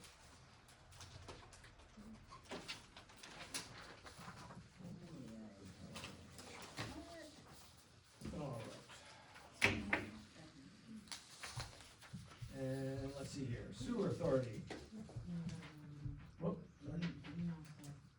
What do we do? What I miss? Oh, council email accounts, option motion, can we re-motion? So we currently have. Oh, right, okay, you wanna bring it up for a motion, right? Well, Because we yeah, don't have so it from the we're gonna- council. Right, we're gonna, if they wanna switch, then we have to do that. Right. Secretary Treasurer here has a proposal in front of us to hunt for a motion on, simply getting, services to have council members have an official email address. So I'm gonna let you read that, is it in their packet as well? Yeah. Thank you. Currently, it just goes down to cost. Currently, we would be paying $16.80 per email address with the Google Suite that we currently have. If we pay an upfront cost to Dacio, then we could get it for only $6 a month per email account. So that upfront cost, that 1,031, that's just a one-time fee. Right, to get it all set up.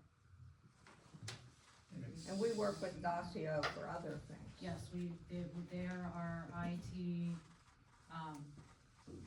firewall, all that stuff.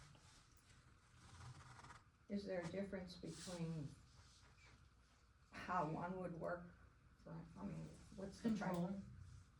It would be better controlled from preventing phishing and spam and all that stuff, because it would be backed by their IT firewall, as opposed to Google is just out there. So it would be more of a. You might have to hire additional services to keep that from us, is that correct? No. Google wise. Oh, yeah, Google, yeah. Thank you. Well, I wouldn't be able to hire anything from Google, that's an on your own thing. No, that's what I'm saying, you Yeah, have to go well, right. elsewhere. I would So, basically be so half it's initially more expensive, right, cheaper in the, absolutely, and monthly. as time goes yes. on, Monthly, it's cheaper, and it's safer. yes. I think first, I'd like to see if we have a motion to create, official email addresses for each council member. If it is wanted. Yes, if it is wanted, and then, we can follow that up with additional motion on what our choice is there. So if anyone would like to make a motion about that, you'd be welcome on the floor. I'll make the motion. I don't Move forward with getting individual email address, Yeah. official email. Yes, yes, I will make that motion. Is there a second? I'll second. Any questions beyond that? Now, will these emails be utilized so residents can reach out per committee, so they know? So like, I'm sewer and trash, so anyone with sewer trash questions can email me. Frank's public safety, anyone with public safety can email Frank. Instead of bombarding secretary with emails and questions, they can go directly to the committee. Well, that's a discussion of use. And I think we can further that on with the policy, that we're looking at right now. So right at this point, I'm gonna say, yet to be determined. Okay. Okay, to answer that directly. How we utilize it, what we do with it, the purpose would be, of course, for any individual to get emails through the official channels, from any of our constituents or representatives or whoever it is. And that is, in the control, if you will, of the organization.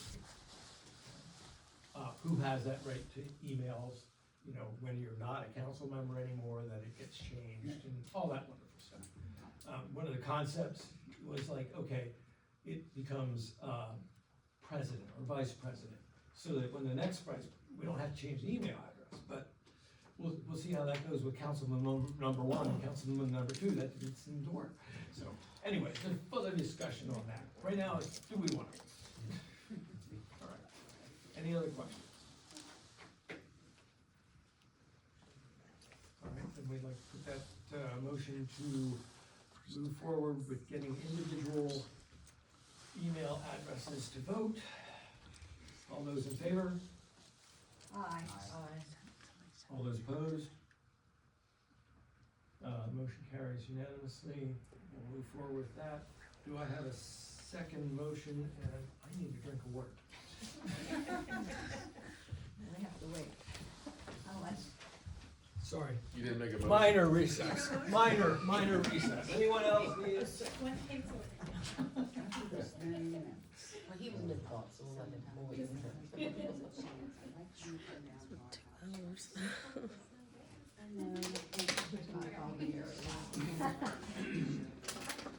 so it says.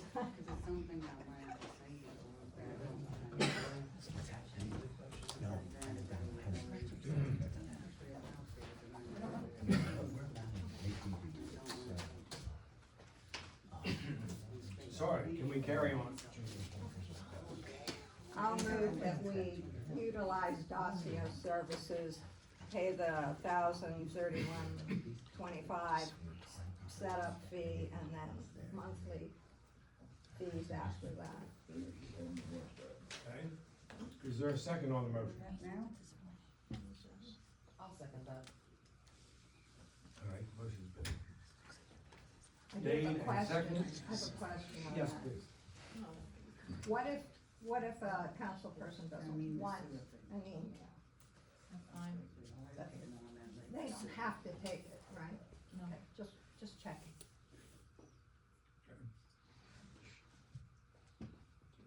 Again, I wanna further that comment, that if these requests are made, or communication is that some of our protocol should be that it includes the secretary, more than likely. But again, yet to be determined, you know, how we handle that with that media and communication process that we're gonna go through. Any other questions?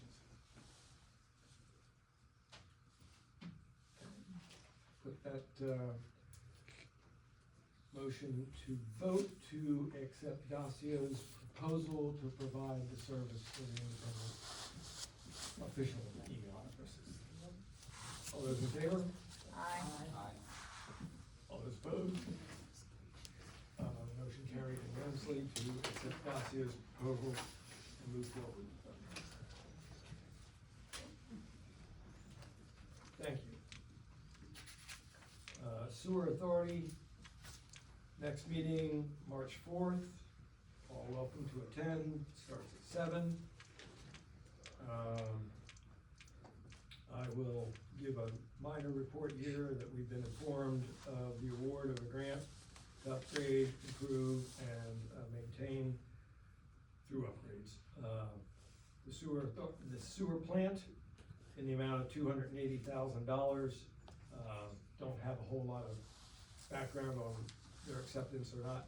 We're still going through the paperwork process, but we've been informed by our representative that we have been awarded that. There'll be paperwork in place, and that actual document should be in hand by the time the sewer authority meets. So it'll cover some of the software upgrades and that type of thing that we've been in need of, and upgrades of physical computer system, I believe, too.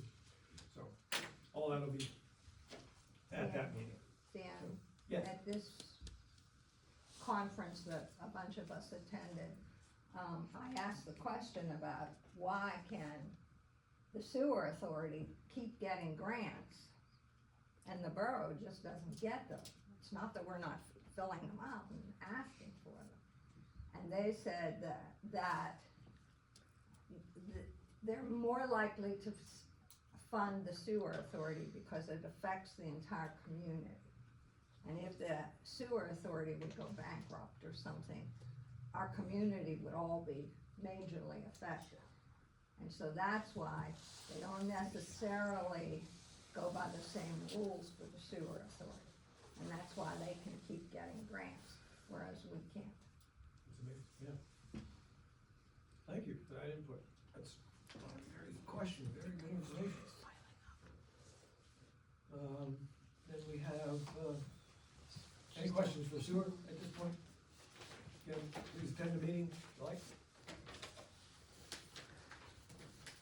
Then we're up to the mayor's report, and I think she's prepared something for us, this time as well. Yes. Okay, so a new update for the mayor is I will be providing a report to the Borough Council every month from now on. So I have that in your packet. It can be public information, it's not right now, but if anybody wants to see it, it's fine. So I'm not gonna go through everything because it's really mainly for the council, but to summarize, I have a list of resident concerns and questions that I got for the month. I have actions completed. So the Jefferson Volunteer Fire Company members were sworn in on January 12th. That is done. And then on January 30th and 31st, myself and several others attended the PSAB, Pennsylvania State Association of Boroughs meeting, where we got a lot of training about borough-specific things, how they govern municipal rules, all kinds of really boring stuff. But it was very informative and will help us be better council members and mayors and Who provided the training? secretaries. Pennsylvania State Association of Boroughs, PSAB. Yep. And I also have a section for community events, so I will talk more about those. Is every month I will talk about an event we are doing. So Frank already mentioned the Valentine's Day dinner. I'm looking forward to attending that. It is BYOB, and there's spaghetti dinner, dessert, and dancing.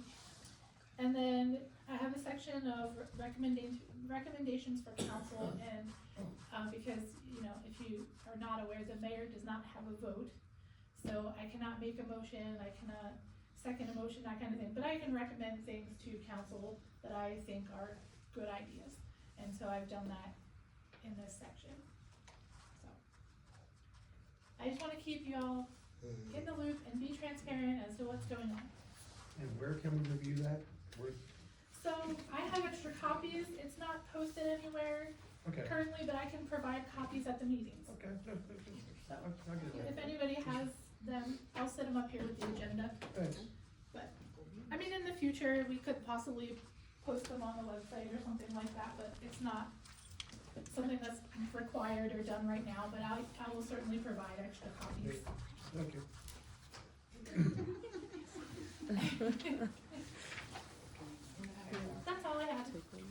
thank you. Appreciate that. Then we'll move on to, committee reports. And first up here is building and property, streets and sidewalks. That's, my committee. And, what I've got here is my reports on sidewalks. Thank you. That's good. Let's start with snow events. What happened there, our minor event on the 20th. We took a look through the streets after the event. Approximately 48 hours later, I served notice personally on 5 properties, 3 of which I believe were, I'm sorry, 6 properties. 3 of which I believe were cleared in the time frame given, which is technically 12 hours. We gave everybody more like 24. And then we had 3 cleared by the borough. They are getting bills for that from the borough. At this time, we do not have an ordinance that entitles us to fines for such a thing, but that may change, and if it's flagrant, there are ways to enforce it. I have, just on the snow removal, at the crosswalks of the streets, so I walked in, and I don't remember when it was, day after, 2 days after, I walked over to the post office, and I noticed that crossing Baltimore Street at the circle was no accessibility to cross with snow mounds. Is that something that the borough does? Is that the property owners at those crosswalks? I'm curious, because I drove my tractor up after and cleared them. So I'm just curious where that liability lies, since it's the topic. There needs to be access to the sidewalks. Correct. And is it the property owner, is it, because they were large mounds of Yes. snow there? Yes. So it's just a No curiosity? matter the size, it's property owners. Yeah. Okay. Unfortunately. Oh no, I understand. And the snow plows come through and. Yep. That's why I'm It's curious. everybody's frustration, we know that. Oh no, and I've got equipment, so Yeah. knowing that, I'm more than willing to drive up there and throw some snow. Appreciate that. And, I'll give you a little more on that. With that, I did exercise our, heavy snow contract to get rid of some of the worst case scenarios in the intersections. So we did that. We, have a 2-hour bill only from him. It wasn't, it wasn't a major thing, but there were several streets that just were not passable or sight distance safe. He does a good job too. Yes, and he actually cleared part of the post office. I didn't ask him. I didn't even think about the post office the day of, otherwise I would've gone up there too. Well, thank you. And as I said, we appreciate all Oh, the yeah. neighbors helping. Oh no, I This saw is everybody out, wonderful. it was quite nice to Yeah. see. Thanks. The latest snow, we had 8 properties, 2 of which, or one of which was, one of which was a repeat from the other one. So 4 owners and 4 boroughs done, including of all things, the Dollar General. So, I won't give any of the other names out, it's public information if you wanna know it, but who cares? Go get their bill. And that first one where you had to go around and cite people, some of those properties were rentals. Probably, yes. I just wonder how the rentals were on the second property. They were clear. Sure. Good question on that, yeah, some of the rentals, if someone was home, I gave them to the person at home and asked them to contact their landlord, just so you know. Yes, if you're interested. And then the question that came up about, shoveling or plowing the thing, something we can discuss, but obviously it would cost the borough money to plow that. So it's not I that took it's, it as a liability as well on the borough.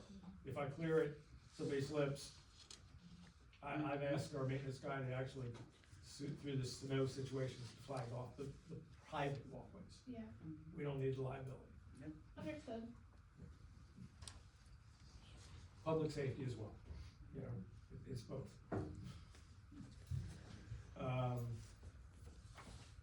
And then with the other property report here is, to do with 6 Baltimore Street. So, regardless of what we do, now we voted on what we want to do with 6 Baltimore Street, the columns in the basement that hold up the floor of the bank are completely rotted through. You have pictures in your file. And I am gonna put to the floor here with that kind of structural possibilities, that be repaired immediately before we get another heavy snow or anything else pushes those to a degree. Each one of those, it's hard to see in the pictures, but each one of those is at a break in the I-beam above it. So it's not like it's just supporting an arch or something like that. And if it fails, that floor is coming down. How many is it, Dan? How many pillars were it? Just 2. Two. Just 2. Question. Yep. When the bank was obtained by the borough, did the borough not do an inspection before you guys obtained it? I believe there Because was. like I would assume, looking at the picture, we would have said absolutely no for that bank, knowing that. And then we wouldn't even be in the position we are as a borough Well, currently. that's a good point, and a little bit mooted because of the price. It was taken as is where it is. Yeah, that's a bad as is. Comparatively to, the options of paying for it or not having that asset, not really. I couldn't feel that way. It is a repair, and if we vote to repair it, then I will pursue our engineer and his recommendations and possible plans. If I need such a thing for it, it should be a fairly simple thing to get a couple contractors in and have them reattach. And actually, Dan, I was there when the people who were doing the feasibility study looked at that. They went back a second time because of that complaint. And they said, really, all you have to do is put 2 more poles up. It's not, I mean, it would be a major thing if things fell down, but as it sits now, it will not be hard to fix that, nor all that expensive. That's what they told me. Yeah, it's got a concrete floor underneath it. If, for some reason, they recommended footers on them, additional footers, I'm assuming, there's an assumption that there's a footer already there. But that's a complete assumption, we need to know that, to do it correctly. Yes, ma'am? And it is possible, if we are selling, that would come up in something that the seller would want fixed anyway. That's right. They may. We can take that risk. But we also take the risk of it going down. Yeah, I don't want it to fall So down. So the that will point is- decrease the value substantially over the You're gonna have to- possible, you're gonna have to known fix it cost of anyway. replacing the cost. But it could have been proposed when you got the donation to the bank to fix it. They wouldn't have accepted it. And then- No. But then they put us in a bad spot by giving us a building that is kinda, Honestly, I don't see that they put us in a bad spot. We had a choice. but We you chose put to- us in a bad spot with your We chose choice. to take the asset, which was offered, rather And than how's that a bad not. spot? It's an asset to some, but to others it's not. Well, let me tell you this, People's Bank replaced those beams one time since it was remodeled in 1987. We already replaced them once, so it happens. It's not a costly proposition to do. It's not gonna be a costly proposition. Now, it might be to the borough because of the standard wage, all the comparable bid process and all that. It shouldn't come under that. It should be well under that. Yeah, okay, good. It's an easy fix. It's an expense that comes off the business tax. And to the mayor's report, it might have to be fixed in order to sell it, so you're gonna have to do it anyway, so we might as well do it, we're done with it, fix it. So do you want a motion on that, Dan? Yes, I believe I want to call for a motion to move forward with obtaining pricing and moving forward if it is deemed reasonable. And that probably will take until the next council meeting anyway. I think the motion I need is to move forward with getting pricing. I move that we move forward with, whatever we have to do to find the cost and what we don't. Is there a second? You can even get a couple bids, but I don't think it's necessary unless you feel like it's too much. Second? Got a motion to pursue repair and pricing on the two beams at 6 Baltimore Street. Any further questions, comments?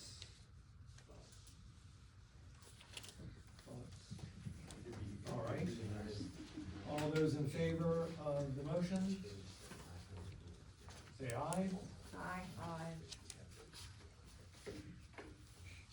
All those opposed? Guess we got unanimous.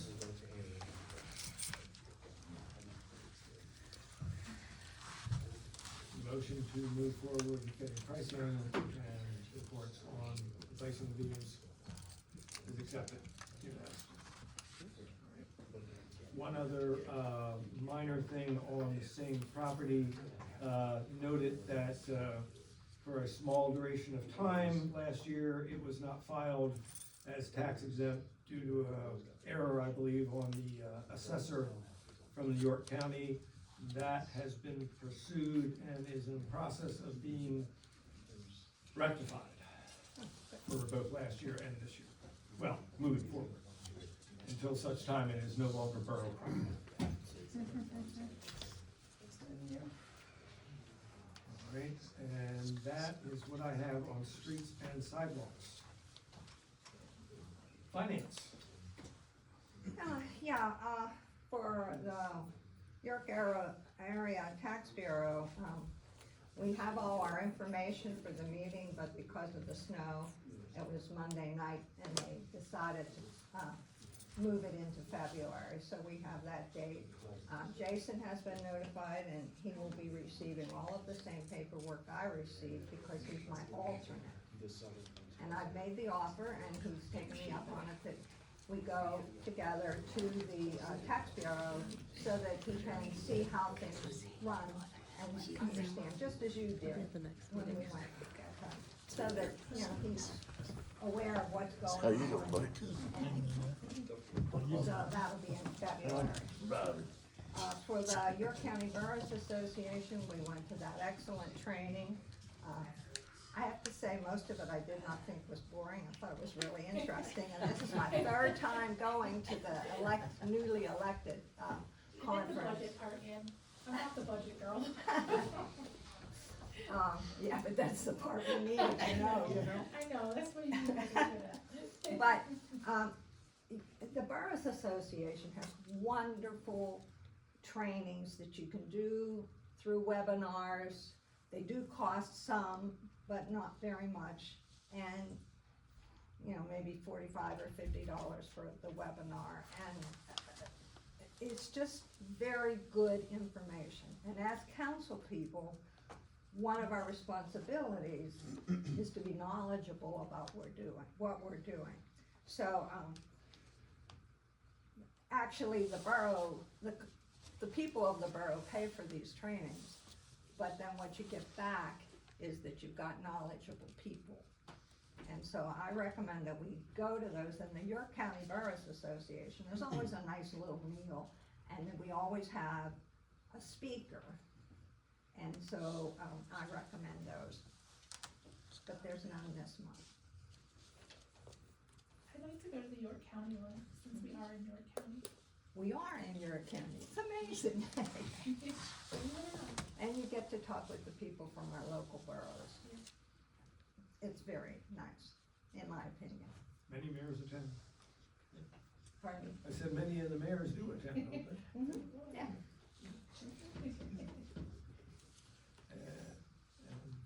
I know that's where I found out about that officer and his liaison work.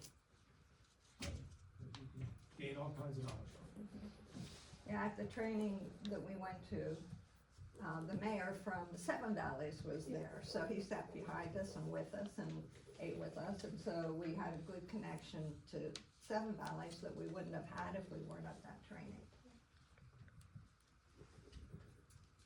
Anything else? No. Lights? Water, yeah. I know there's a lot of lights out in town. I've reported them too, Connie. The resident that worked for Med Ed, he retired last month or 2 months ago. I think it was the beginning of December he retired. So I think we were at the top of the list for light replacement.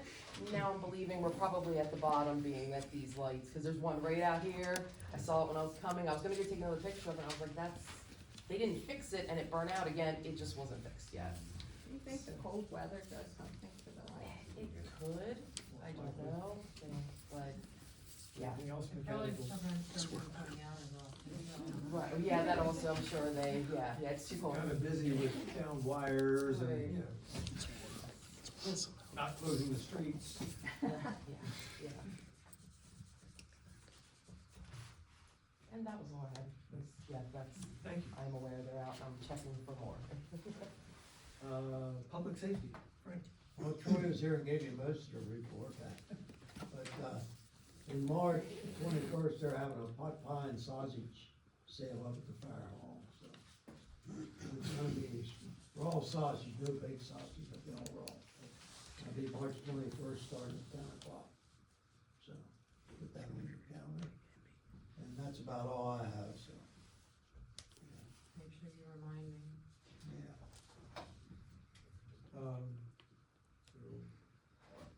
when we're down to, you're done? Yeah. Solid waste and sewer? I haven't had anyone complain about anyone's trash or waste. Sewer wise, I reached out, never got a response.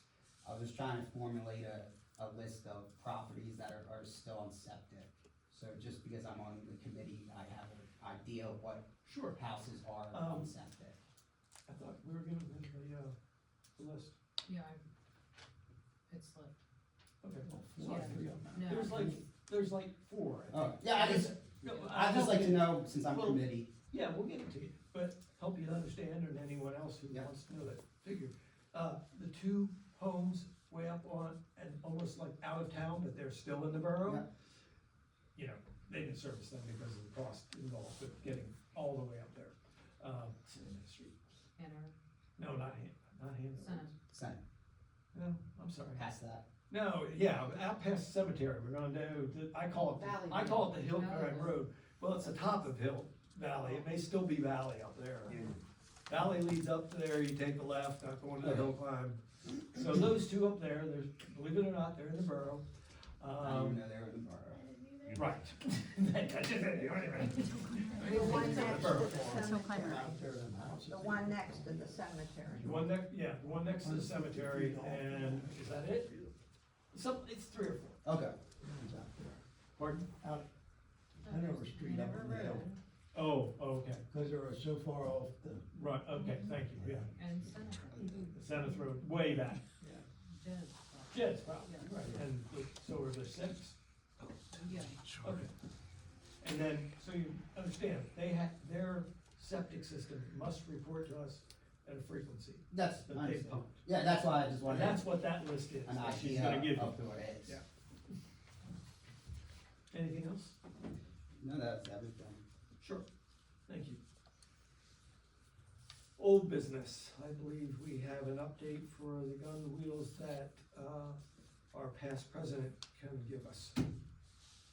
Okay, we went over to Lancaster, to Weavertown Coach, and we finally got the World War I gun wheels back. They're currently down at the shed. And I went in and I got, paint from Sherwin-Williams to match the green that's on the wheels. And, I have black paint to paint the metal rims. We actually got the wooden spokes replaced. I think he had 5 spokes that needed replaced on there. And he primed them and painted them black, so it'd be easier to probably just use one coat. And I am going to, dig out around the metal wheel and seal that before I paint it, so that the water can't seep underneath the metal rim and, deteriorate the wood.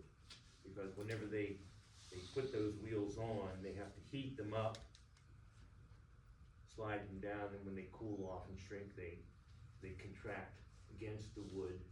And of course, that destroys any kind of paint that they would put there, so they don't even paint that at all. So, that's the way it goes. And that's probably why they brought it out the way they did, because that was not sealed from the last time that they were repaired. And since they're still wood, we'll keep up with the maintenance of rotating them. Exactly. Yes. Well, and Mike, I think Mike still rotates the cannon wheels as well. Okay.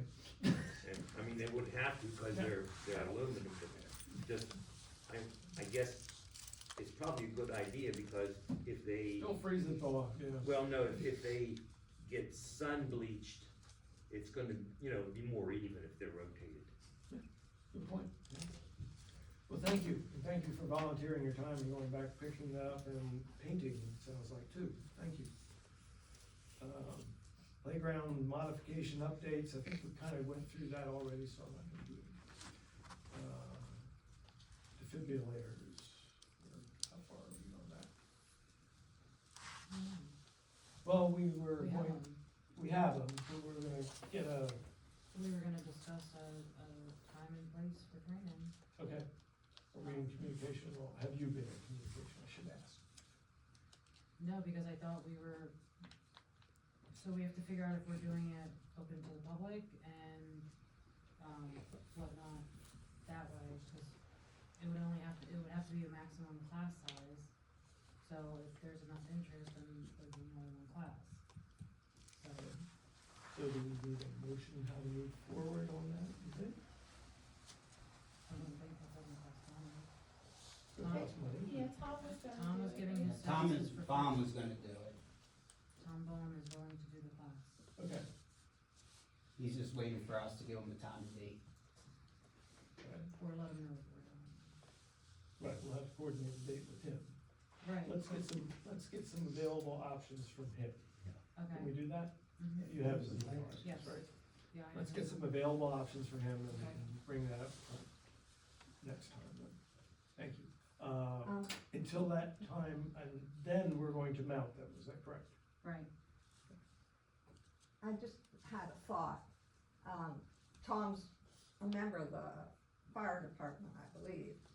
And Is he still around? maybe, Yeah, he was at the. maybe we could do it in conjunction with them. So that, because they have to have those up at the fire hall too, right? But have you had training, you guys have all had training? they had training, But some of the people who are in the community have been interested in that.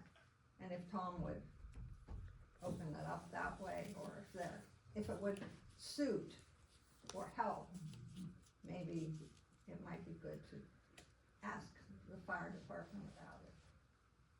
Okay, I'll talk to Tom. Okay. Frank, you wanna ask the fire department if they're interested in participating, providing space, anything like that? I can find out, but at least everybody up there is trained on it, so. Yeah, but to give us the space to do the training, since Tom's gonna be the one doing it. He probably don't want more than that. Right, so I'm gonna talk to him and ask him what his limits are and all that stuff, and then if there's enough interest, then would he be interested in doing more than one class? So. And our primary, so we understand, this is the people that are using this building getting trained first. Yes. That includes historical society regulars. Right, that's what I was thinking Yeah. when I think community. A lot of older people. Not that young people can't get a heart attack.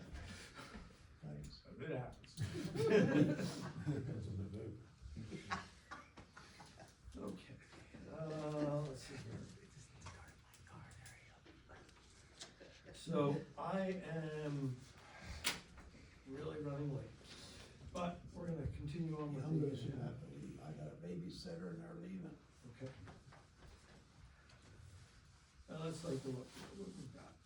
All right, so we already covered the motion on, River Hill.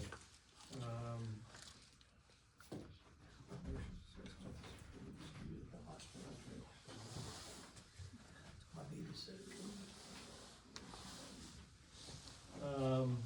This is the only other thing I wanna discuss then, because I'll table these other motions, all right? Is, until the next meeting. The election, elected officers seminar on emergency management. Connie's been trying to look into that. At the time I took office, it was mandatory. Did you go through that one? No, that's not the same thing. Oh, No, that's not. No. Remember I told you I was asking them, this is not that's the NIMS. seminar, okay. Yeah. Did we find out whether the other part was mandatory? It's still mandatory. It is still There mandatory. should You be the took, NIMS. right? No, I did not. You but did I- not. But they talked about it at Yeah. this training. Yeah, I finally But then just figured out the links. Thank you, Frank. Yep. The FEMA links are not. Don't forget to tell your sweetie we're thinking of it. Figure stuff out, but this is what everyone should go to, regardless. Okay. So that is on the 21st and it is not virtual. Correct. And where is it? They have that in their packet? Yeah, it's at the, Office of Emergency Management out there in East Shore. And I do need to register everybody, so I do need to know who is going to.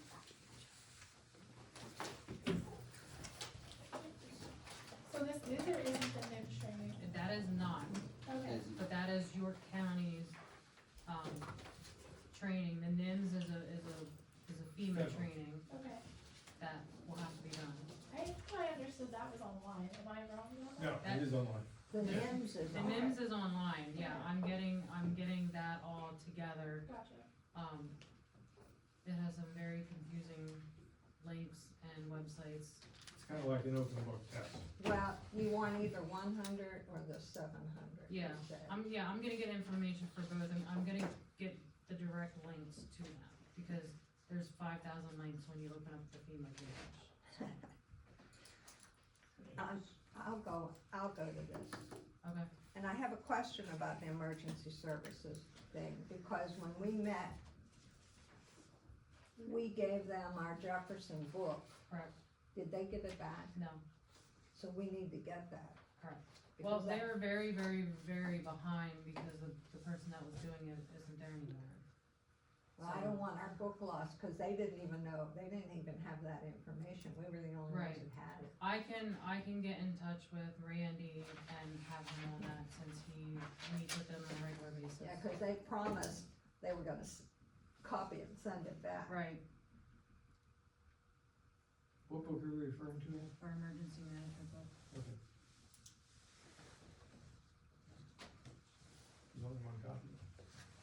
Yes. Okay, thank you. Yeah, we had a copy that the agency didn't have. They were surprised to see it. Right. Any other things for new business? What about your paper? I tabled those motions, we'll table them until next. Okay. I'd like to take them up, but it's late and, it's on the form, but, you know.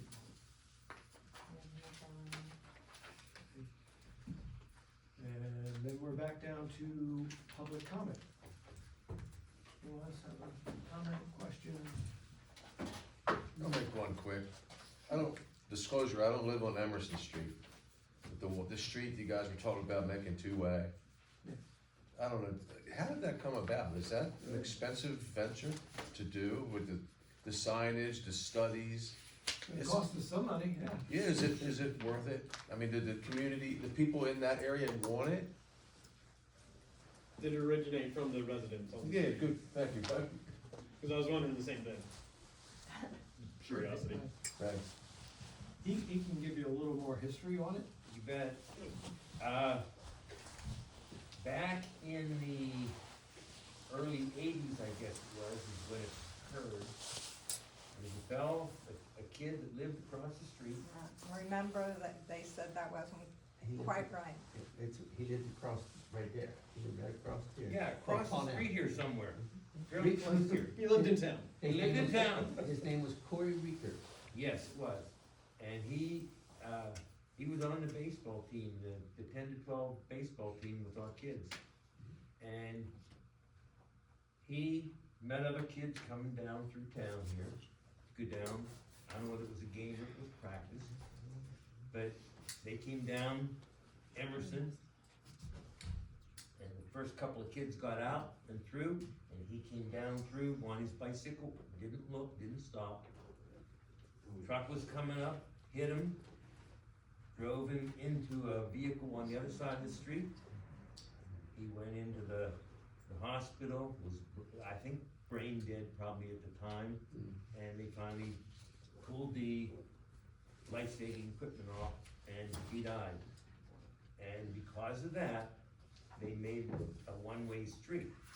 Now, this is hearsay, and as Borough Council President, I talked to the people that lived there and said they couldn't do it, but I was told that the people that lived there, there's two houses, one on either side, that have driveways out on Emerson.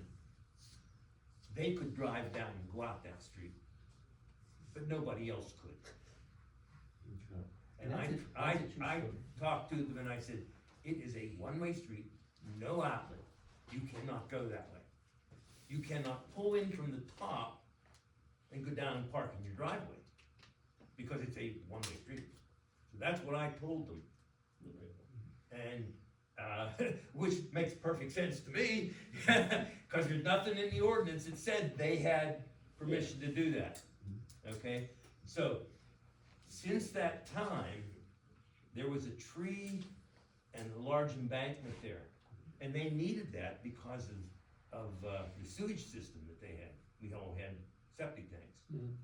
Now, that tree is gone, and they've cut the bank down, so there is good sight triangle there. And I don't know, is that right where the sidewalk ends, or does it continue out further? I don't know. It stops at continues out Baker's. further yet? No, it stops at Baker's. Yeah, and then- right at Emerson is where it stops, okay, but the concern was the bank on the other side of the road, on the west side of Emerson. And when we did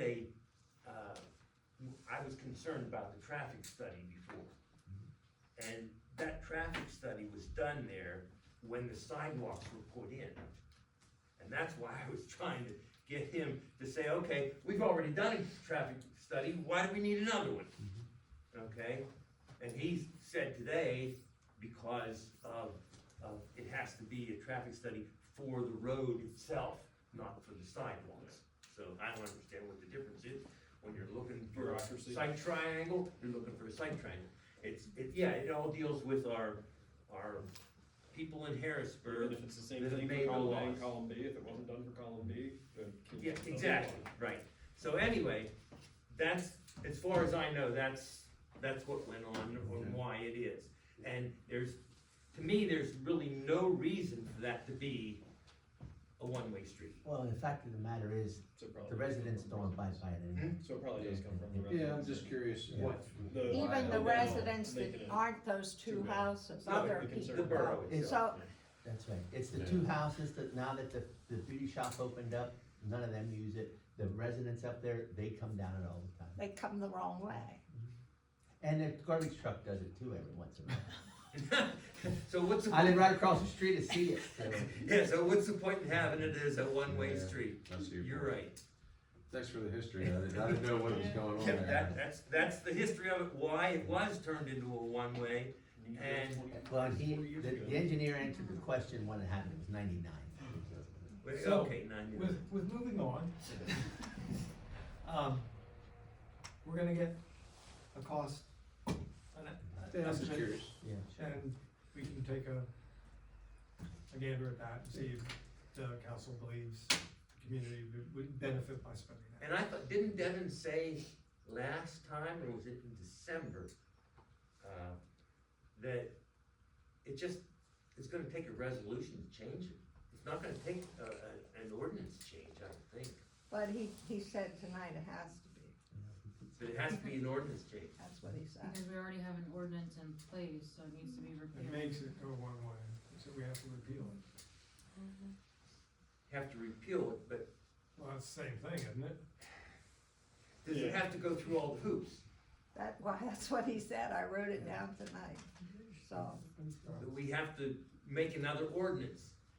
that's what he said. Well, so What I Deb, think what Dave, if I can, so this happened in 1980, whatever. The accident was So- made, it was made one way in 99. Okay, so it was made one way in 99. Prior to 99, the ordinance said A. In 1999, the ordinance said B. If the next resolution takes away the 1999 ordinance change and we revert back to pre-1999, it may simplify. It seems that that's basically the same This- process as making yeah. a new order. Okay. So, I have a, maybe moving on. I have a question, also pertaining to roads. Is there an avenue, since our roads, our main roads are not ours, they are state roads, and it's a giant pain, is there a process to submit proposals to PennDOT for traffic flow, traffic control types of things for our borough? Yes, and we completed traffic studies a year ago? Year and a half? So, not traffic, so I understand that traffic studies are going to be a part of it. Yeah. But with the way people speed, Yes. as I live down on York Street, so as I walk around town and as I drive, I look and I see, and if you're coming towards the circle on, York Street, you don't see the circle. You don't see the circle until you're on the one block. So you have no intent of, at least if you don't live here, you have no intent in slowing down, because you can't see anything. You're just, bam, up a hill. And when you leave on York Street, you're looking down a hill and everything just opens up.